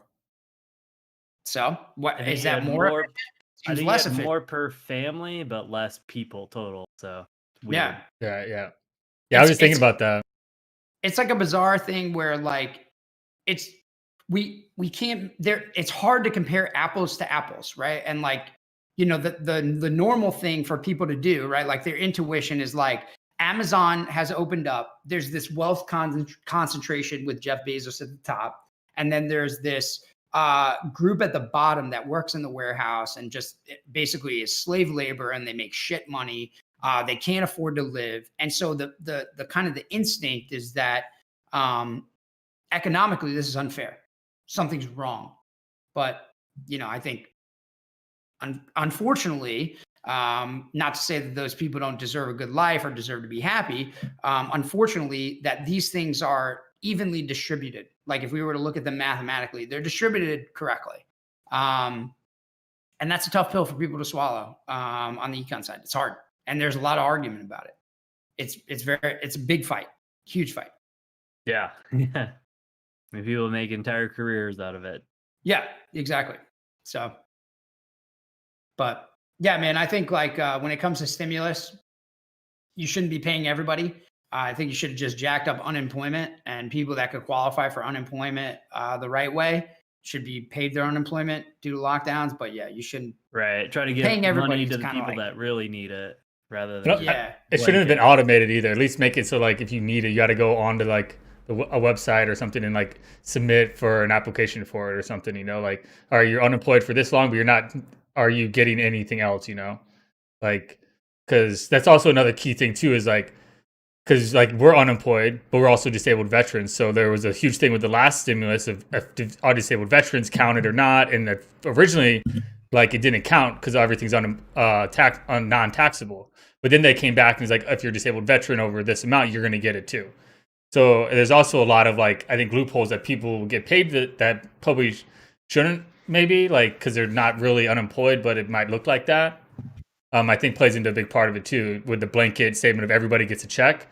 When you're talking about maybe an efficiency standard of trying none of this stuff is ever going to be perfect. There's always going to be people that can cheat the system. It's really just trying to direct the flow of funds to where it's most needed. Right. Yeah, Because like majority of the funds to the people that need it the most. Which is the government. The government's so good at that too. They've been Right. doing that Super for good years. at it. yeah. I I mean, wonder I think what's I the think that there are times where the government is good at it. I think there are times. Maybe that's controversial. There are times, no doubt, but they misallocate a lot of funds too. Absolutely. Yeah, absolutely. I agree. shit? There's Nobody a- knows it there's a better than huge- us. So. I mean, even from if we're going to talk about economics, I recommend that anybody out there listening look up what's called deadweight loss. You're going to see right away that just from taxes, just from taxes alone, the government imposing a tax on you, you experience a deadweight loss, which means that there is literally, when you mathematically graph this stuff, what you pay versus what the value of the good is, and the tax, there is literally money lost just in the transaction, just because of a tax imposition, which I know sounds counterintuitive to people that may never have been exposed to the mathematics. But if you just trust me on that, it's a very, and Google it yourself, you will see that like deadweight loss is a very real thing. And so just by implementation of taxes, you have inefficiency. Use your bays. Yeah, Bayes. I don't think Bayes will be super Shout out helpful. to- yeah. Shout out to Ray out there. Yeah. He knows how to, he knows how to, he's crunching the numbers. Ray will run numbers. He'll Yeah, run he's coded crunching the numbers like that. He's Mhm. all over it. Yeah. Well, I think I had the most fun so far talking about econ. Thanks, guys. Yeah. Dude, so Rob, how was the Oh, that was great. how's the move? Your new background? The What move was that sucked. like? Yeah. It sucked. No, it was great. It was How easy. your new roommates? Dude, I have no new roommates. Zero. No one's gonna call the cops on you for I- talking about Trump on That's what election night? Yeah. Yeah, I was your next door neighbors and everybody. I had John over the other night, and we stayed up drinking until 5 o'clock in the morning. So like, I think the neighbors are cool. No cops showed up. I think they're cool. That's a good test. We were arguing about a lot of racial stuff and like a lot of like, we were getting into it. So, it was good. I was telling them about a lot of the stuff I've been reading over the last year, which is controversial stuff. So, neighbors haven't fucking called the police, so we're good. How's the building? Oh, the building's great. The only problem is COVID. I have a gym and a couple rooftops. There's 2 rooftops because there's 2 towers in the building that I live in. And no one's really allowed on the towers right now, like on the top, because of COVID. They just don't want to, I guess, inspire people to get together because they're fucking haters. The gym is by reservation only, but they seem to be fairly lenient with it. But you got to wear a mask in the gym. I've never worn a mask while working out, so like I don't think I'm gonna start now. It's amazing. Love it. Probably gonna break that. That's my. I'll stay home and use my at-home gym. I have enough that I can do my own stuff here if it gets to that point. As the only person on the podcast who's gotten COVID, this is how you wear the mask in the gym. You just put it on your face when you walk in, change into your gym clothes, have it out, and then you put all the weights on whatever you're gonna use first thing. Mask goes below your chin onto your neck area, and it just stays there. And nobody says anything. Yeah, it just stays there. Like it's all theater, bro. You're looking around at everybody else. Everybody else is doing like either if they're not doing that, like it's below their nose or it's like off their face for a little. It's just like what are we doing here? What are we doing? Well, I think they only allow because, like I said, it's reservation. Like you have to reserve it through the building, and I think they only allow like four people in there at a time. So it's like, dude, seriously, like we'll just crack the doors. We're good. Like take your fucking mask off. Good to go, man. Like if you're in the gym working out with COVID, like I hope I have some of your genes. Like, I mean, fuck, it sounds like it hasn't hit you that hard. I don't know, but maybe it's that latent period. They've done a lot of studies on it, and your chances of actually getting it from a gym are very low. Your chances actually at a grocery store are higher. I mean, dude, I don't know, man. Like your case, your situation has kind of really convinced me that like I don't really understand this shit, so I'm not even gonna pretend to.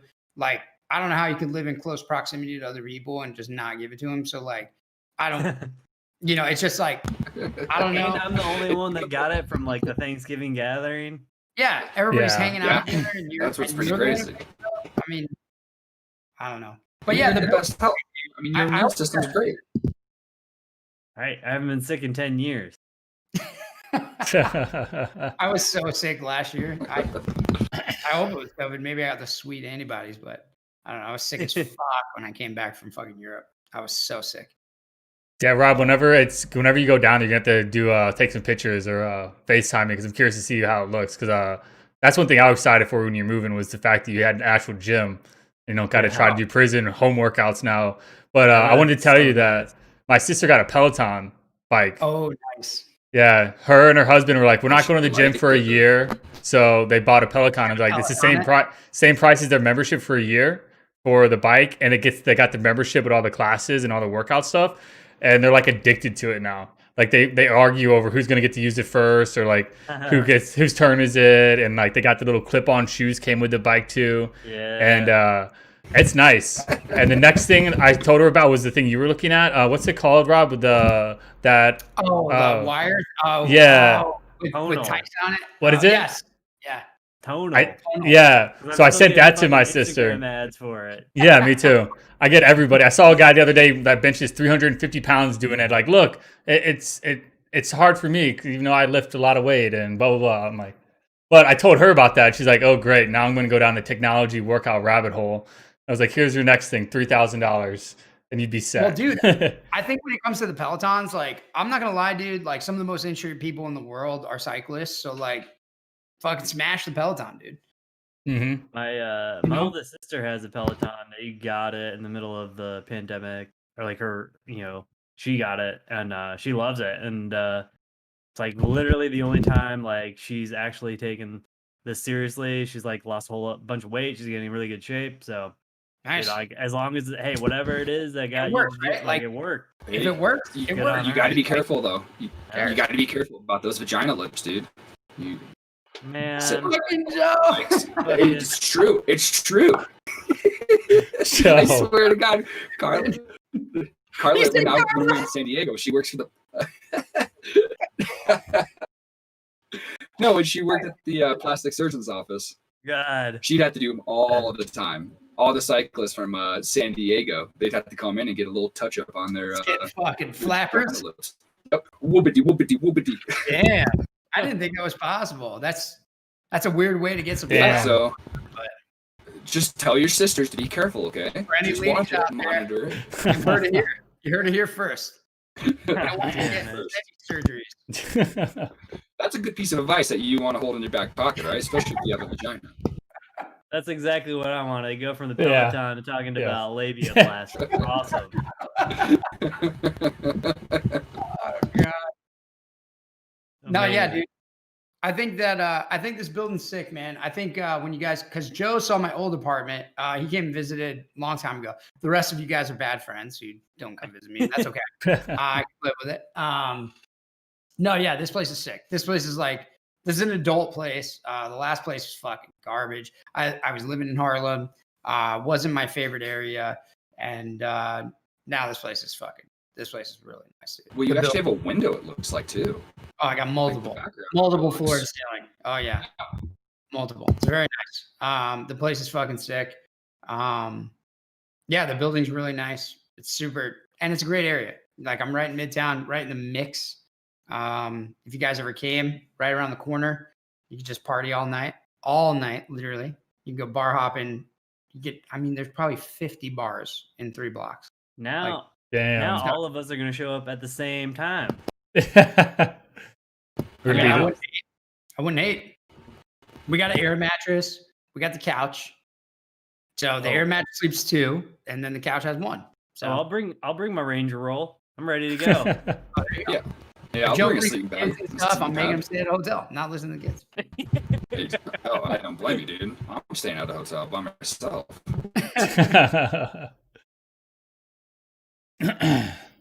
But I think I think everybody's waited long enough. Should we get into our Snowden argument?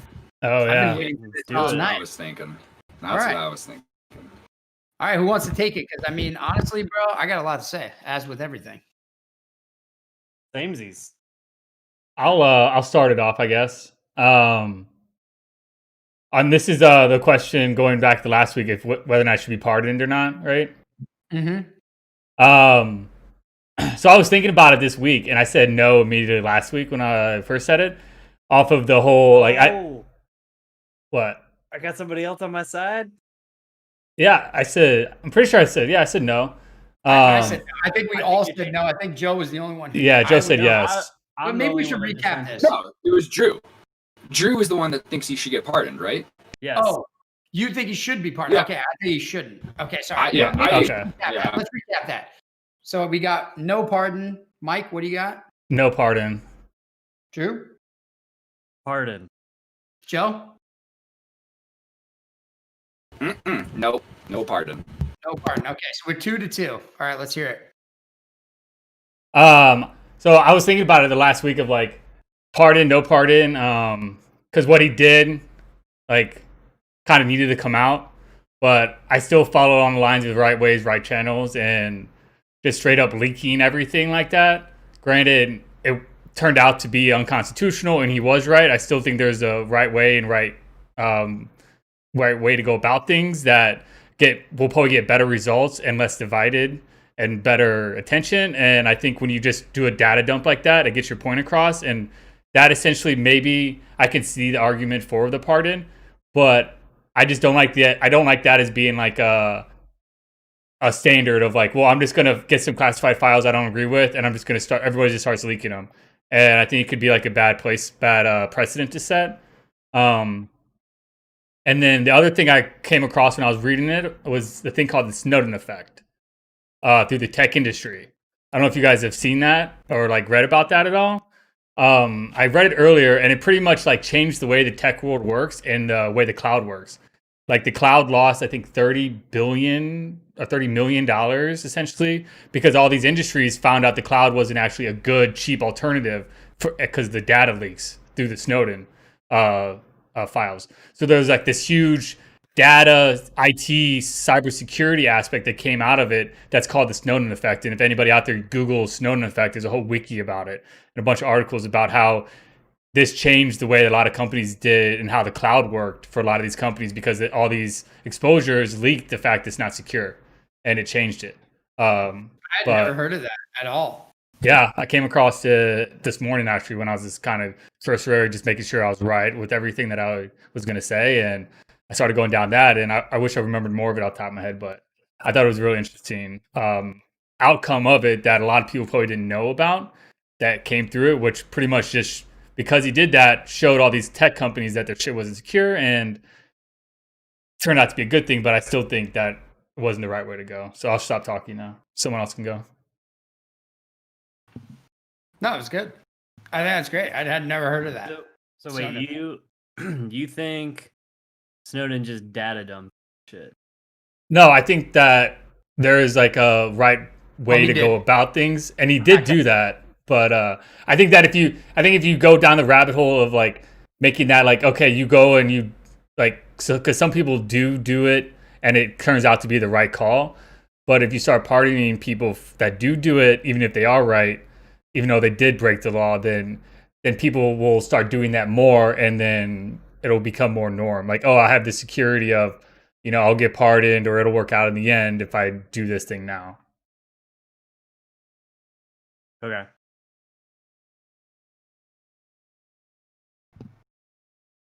You guys want me to take it? I'll shit all over this guy. I think you're chomping at the bits right now, so go for it. No, we should do Joe. Wait. We should do Joe because he's a yes, and then you, and then Drew. Like, no, yes, no, yes. No, Joe's not a yes. Joe. I thought you were. Yeah, I'm a no. Everyone doesn't want to pardon him. Oh, okay. Sorry. Joe was cutting out for me. My bad. Yeah, I'm a no. Yeah, no. I think why you shouldn't. I'll just throw it out there really quick. Why you shouldn't pardon him is very, very simple. He did not just link or leak the metadata program. He didn't just leak that. If he had just leaked that single thing, if he just said like, "Hey, the government is fucking spying on you," and that's all I've got to say, it would have been great. But he didn't do that. He leaked the locations of CIA agents. He leaked the locations of NSA personnel. He leaked the locations of State Department personnel. It was a very huge breach of American intelligence.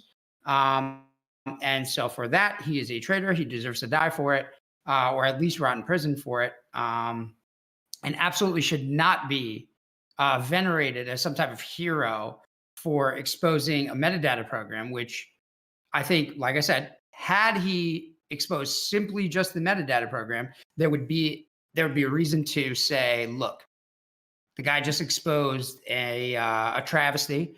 And because I'm not for it. I'm not for a metadata program. I'm not for spying on American citizens. I'm not for that. So if he had just simply exposed that, then I would probably be more on the side of a pardon. But since he didn't, he's got to go. He's got to go. And there's a reason why he's hiding in Russia. Joe?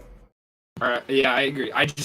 He broke the law, so fuck him, man. He did a little more damage than what I think he thought he was going to do, and he put endangered a lot of lives. And plus, like I said, if there was anybody else in a position like that, and he had the opportunity to be in to receive classified material and this and that, the government's trusting you with that, and he broke it. He broke the law. So that's why I don't think he should be. He needs to be tried and brought back to the United States, and like you said, you can rot in prison. Let's hear it, Drew. I know you're taking notes, so let's get it piece by piece. He's feeling good about this. I don't like Edward Snowden. I think he's a bit of a rat. I think he is a liar. I think he is not a tremendous person. But I do think he's a useful idiot. And I do think that what he did by exposing the metadata program was something that is very laudable, and it did take a lot of guts to do. And don't come at me with this bullshit of, oh, there's proper routes of doing all of this. Yes, there are. But guess what? That shit never comes to the surface. Fuck you. There's a proper way of doing this. If you just would have used the right channels, nothing bad would have happened. We all know that's bullshit. We all worked for the government. We all know that is complete horseshit. Second of all, the only time we ever get oversight over the intelligence community is when somebody who is working for the government does commit a legal act. This is exactly what happened with the Pentagon Papers. We would have never have known about the Pentagon Papers unless Daniel Ellsberg copied them and sent them to the Washington Post and the New York Times. The New York Times posted it. Also, the same thing would have happened with the Washington Post with the Nixon spying on his using the FBI to spy on his the guy that was running against him for his reelection.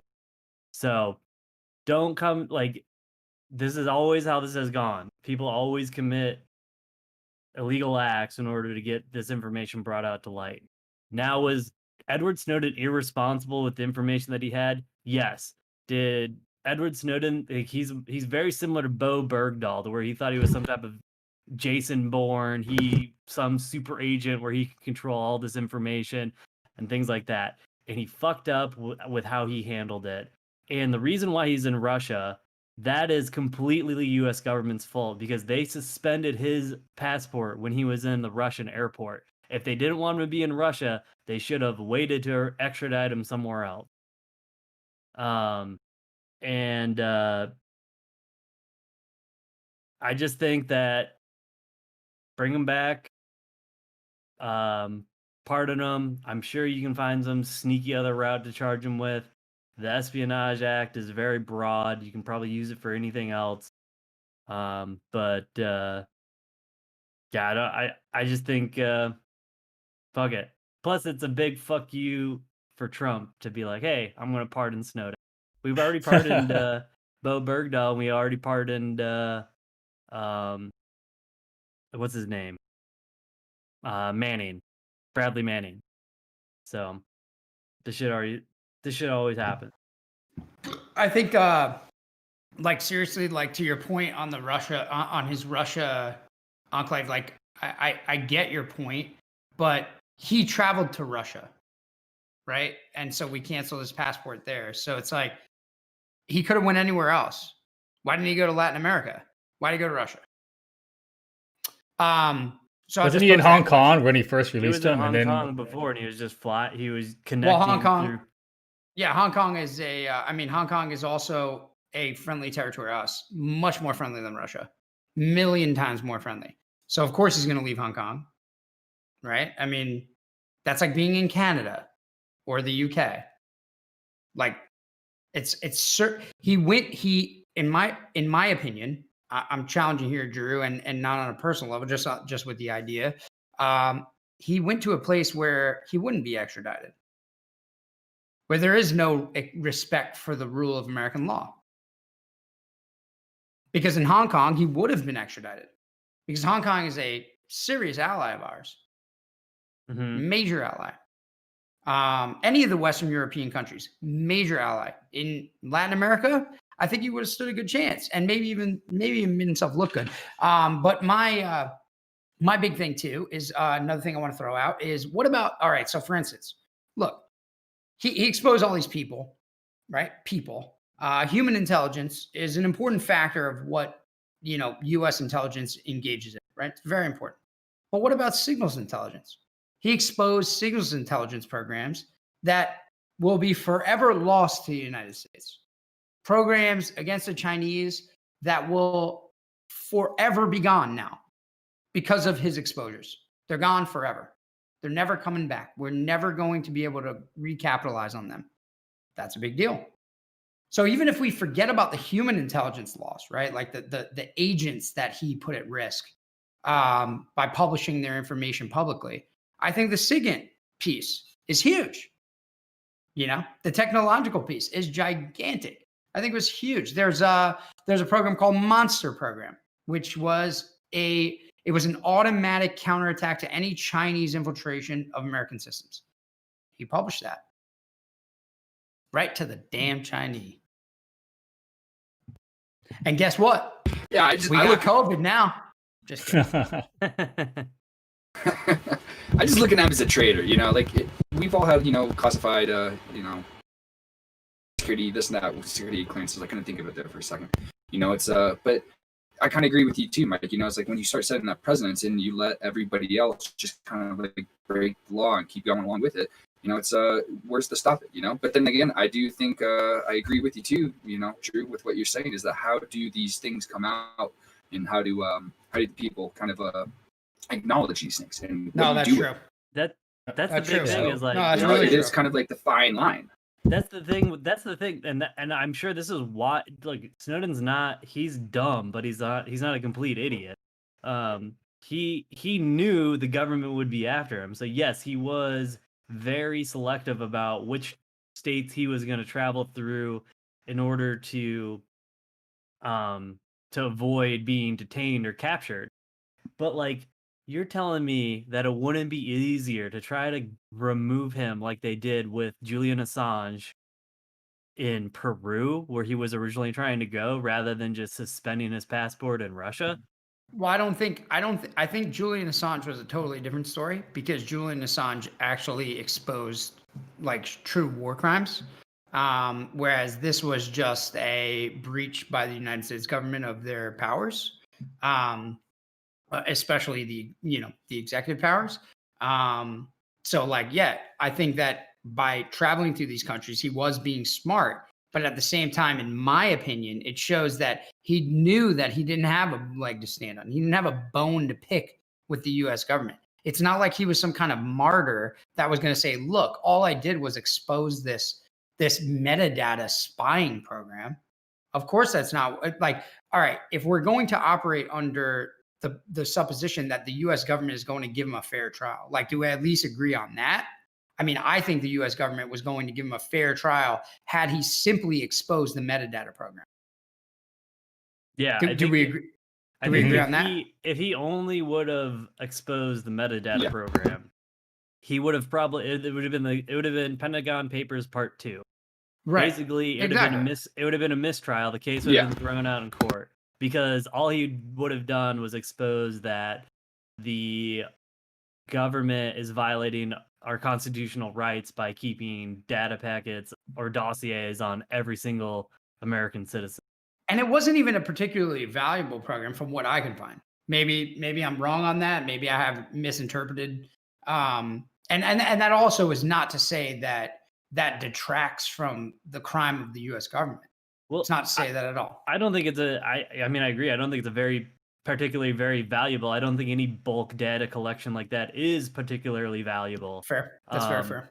But it is in a fact to where it is valuable in the sense that you are collecting mass data on a global population. Like, you are going to learn tendencies or patterns from a huge data set that you can use to your advantage later on, many years later, from the data that you collect.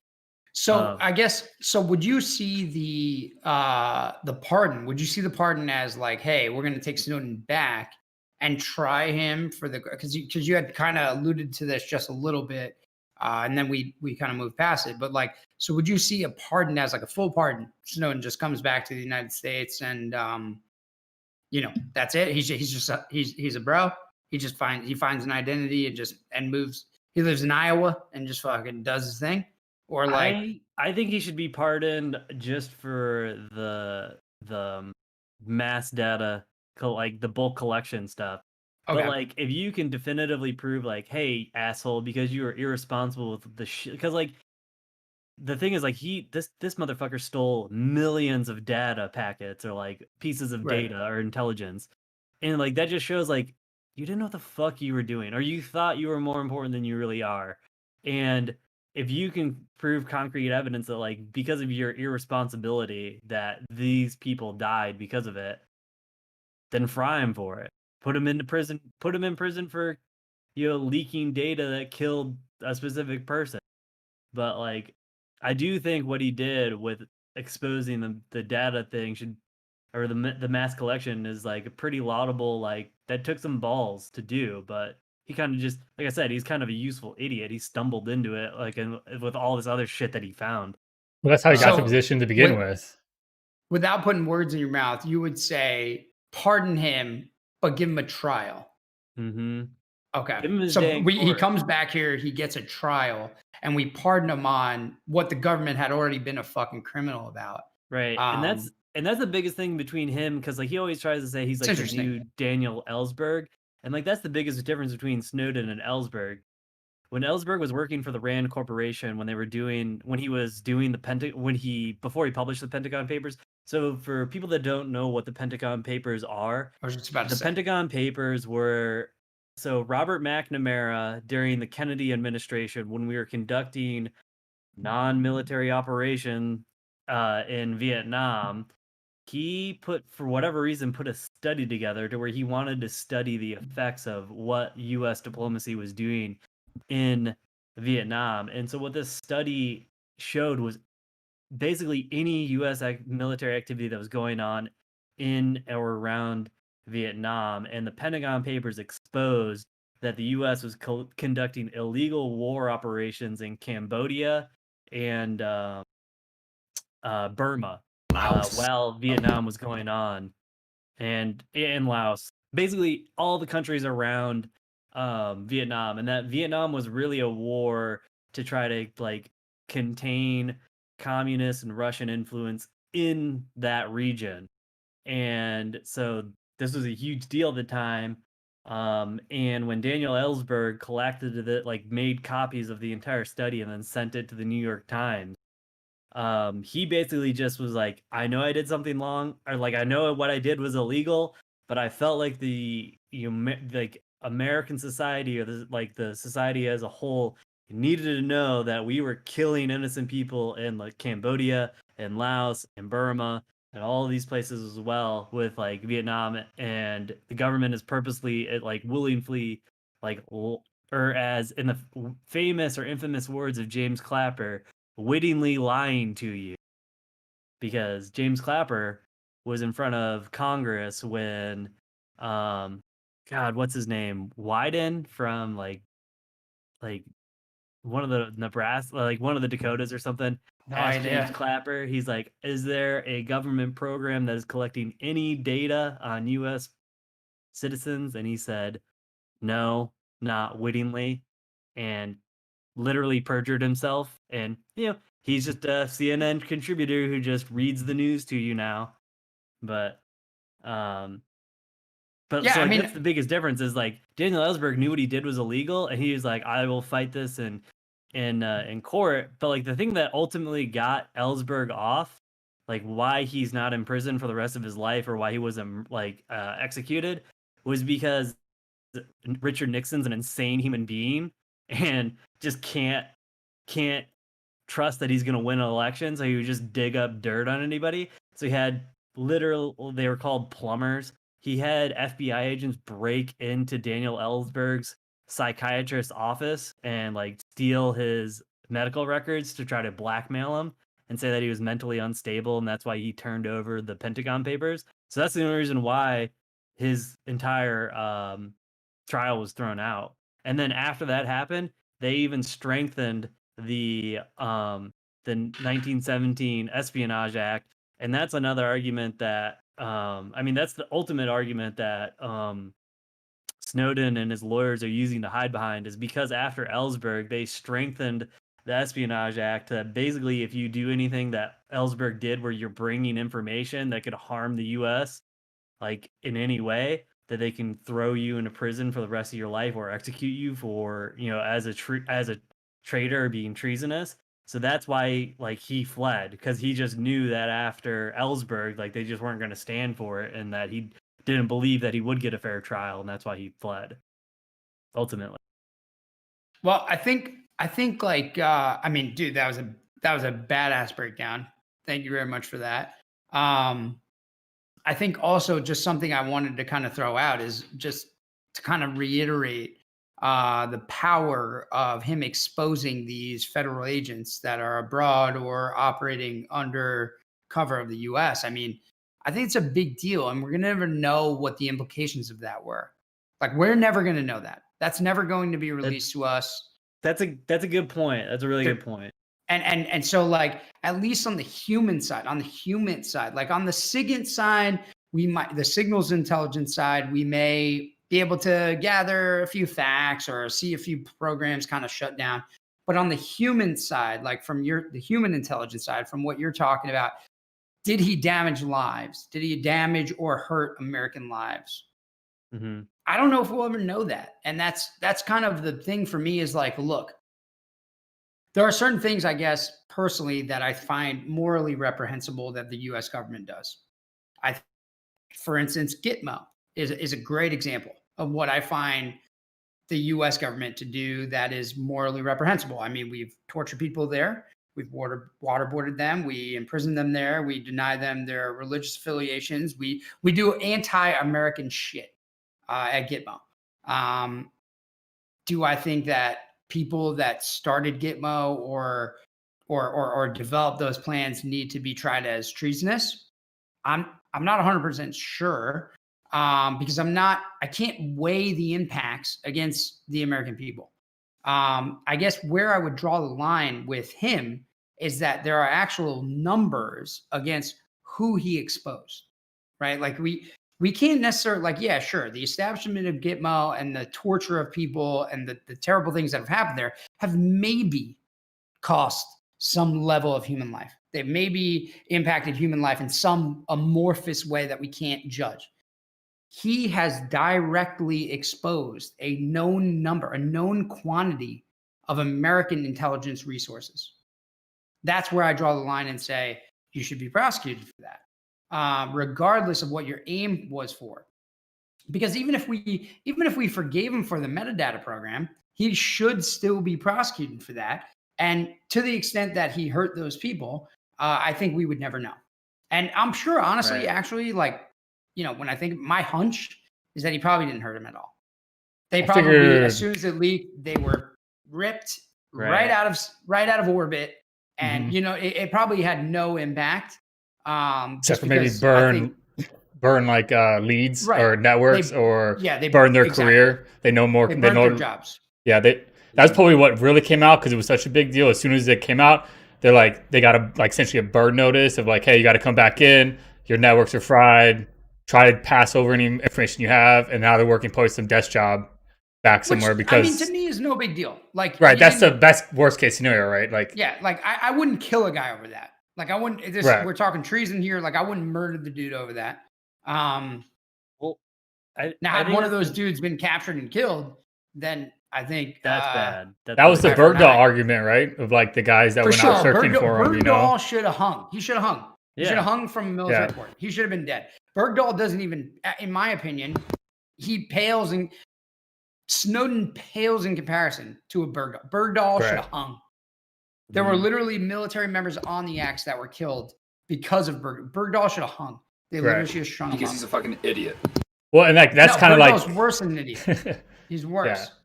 But that's kind of what I think people compare it to a little bit now, especially with a lot of publicity he got and how he got pardoned and stuff. And then you look at Snowden, look at it, it's like, well, did anybody really die? Was he really even that bad? But they don't, like, what if that network that got shut down could have stopped a terrorist attack? It could have ended up saving lives, and now they got to rebuild it. Like, that's another argument you can bring. I see him more compared to Assange.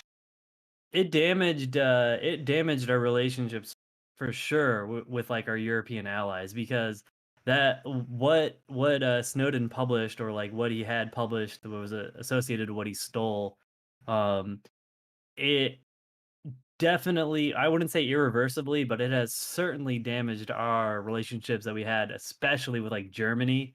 Once Angela Merkel found out we were spying on her, like, she's probably never going to forgive us. Like, as long as she's in power, she will never forgive the U.S.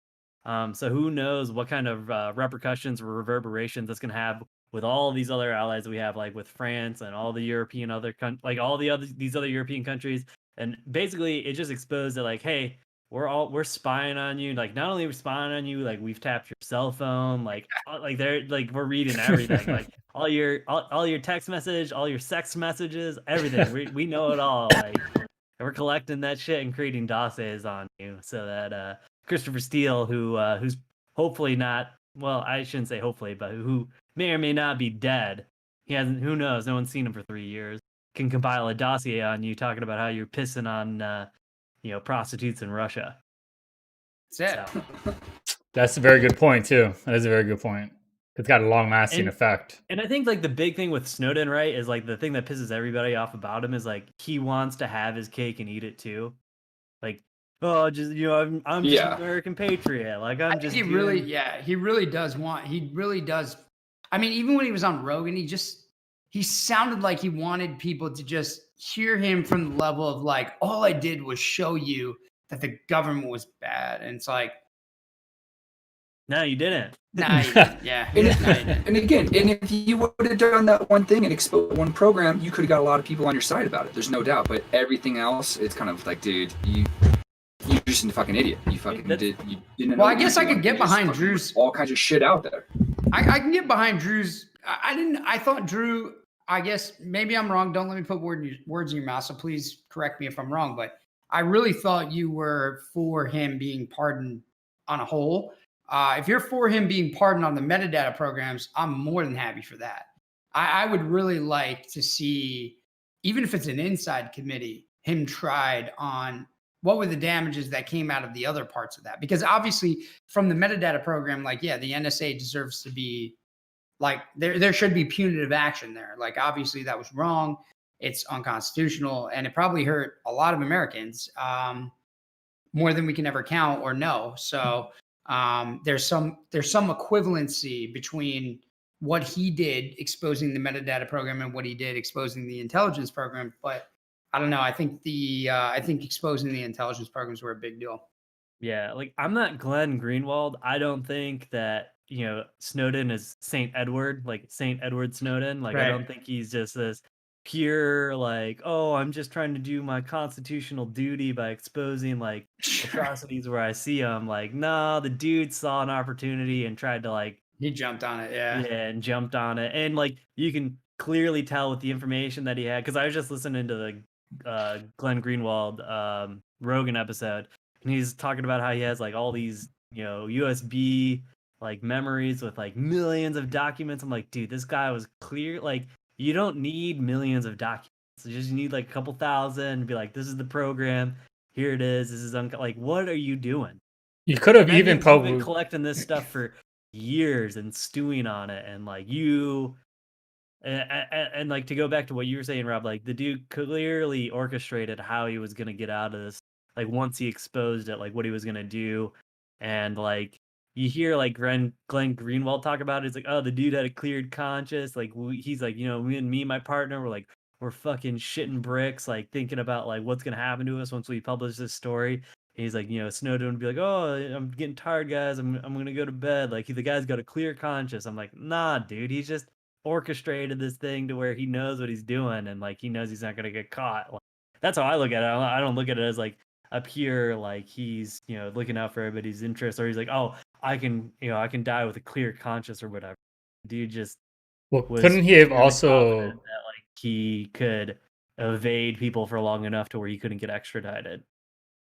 Because like, couldn't he have also like mentioning all the files that he had? If he really was just trying to release what the government was doing bad, he could have released a portion of it that would have gave the insights of kind of what it was to get enough attention behind it without actually leaking anything that would have made him have to do serious jail time. He could have stayed and fought it. Well, that's the one thing about Snowden that I kind of give him credit for, is that he did at least go to Glenn Greenwald and did try to go through a news outlet to try to be like an intermediate, like, hey, it's your responsibility somewhat to like determine, like, look at my stuff, verify it if you can, and just determine like what you think you can publish, like that it's not going to harm anybody.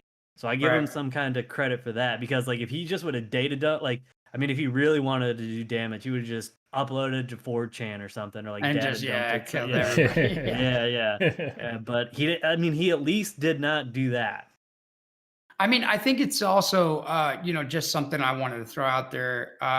Although I would like to see him brought to justice for certain things that he did, just on the military side of things, the intelligence side of things. But I mean, I think a lot of what drove him into the enemy's hands is the American system. I think that he actually truly, and this is personal opinion, I think he truly feared the American system. I think that he thought, I think that he saw that we had CIA black sites, that we had NSA black sites, that the American government was doing things around the world that people just were not really privy of, that they just didn't understand, weren't ready to understand, couldn't take on board fast enough, and probably was scared that he would end up in one of them and disappear. And I don't want to be a conspiracy theorist. I don't want to be a crazy person, but like I totally think that for sure you could be disappeared instantly, like very easily. And I, going back to the 20 years of GWAT, I think that that's the experience of it, is that, yeah, bro, like you could be disappeared very quickly. We're very fast at it. We have bases all over the world to do it. I've never been to one, don't know anything about them. That's pure speculation. But I think for sure that after 20 years of capturing fucking shepherds in the middle of the fucking desert that are building bombs and bringing them somewhere to ask them questions, we have places to do these kind of things, is my point, Right. Very convenient and very accessible places everywhere, so you don't have to go very far. Absolutely. Because intelligence is only good for a certain amount of time. So I think when you see this stuff, it's a no-brainer. Like, it skews your reality. I'm not going to trust the U.S. government. Right. And you shouldn't.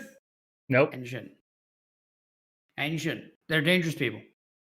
But there's also a rule of law. Yeah. I believe in the rule of law. So.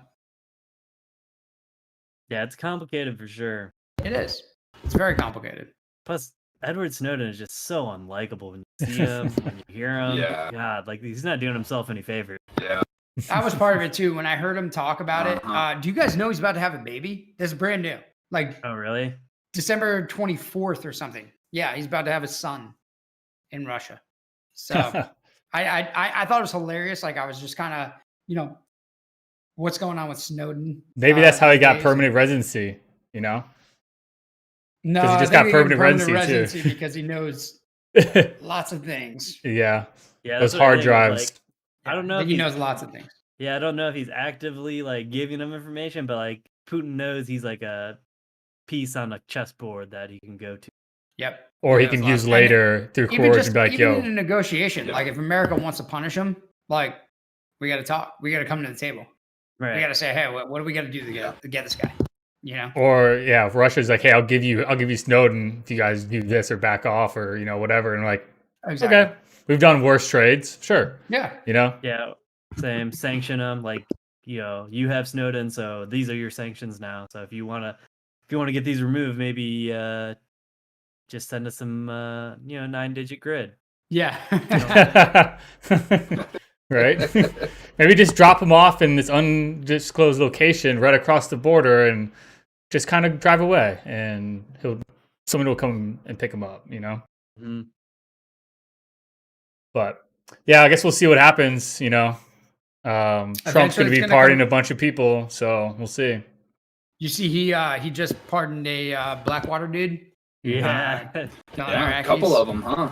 Yeah, 2 of them. I think. Was it a couple? It was 2 of them. I only saw one. Two dudes. Nice. Yeah. For the killing civilians in They Iraq. killed an 8 and 11-year-old, I guess, in Iraq. I was reading an article about it. Kind of crazy. Does anybody know the status of Eric Prince? Like, is he allowed in the U.S.? I didn't know there was anything against Eric Prince. I thought he was totally legit. I mean, I thought he was too, but I was just wondering if he is or isn't, because like he's basically got his own army. I just know that like people are like, I know he's really careful about where he goes. Well, I think that want him dead. Yeah, I think after because he was the Blackwater guy, right?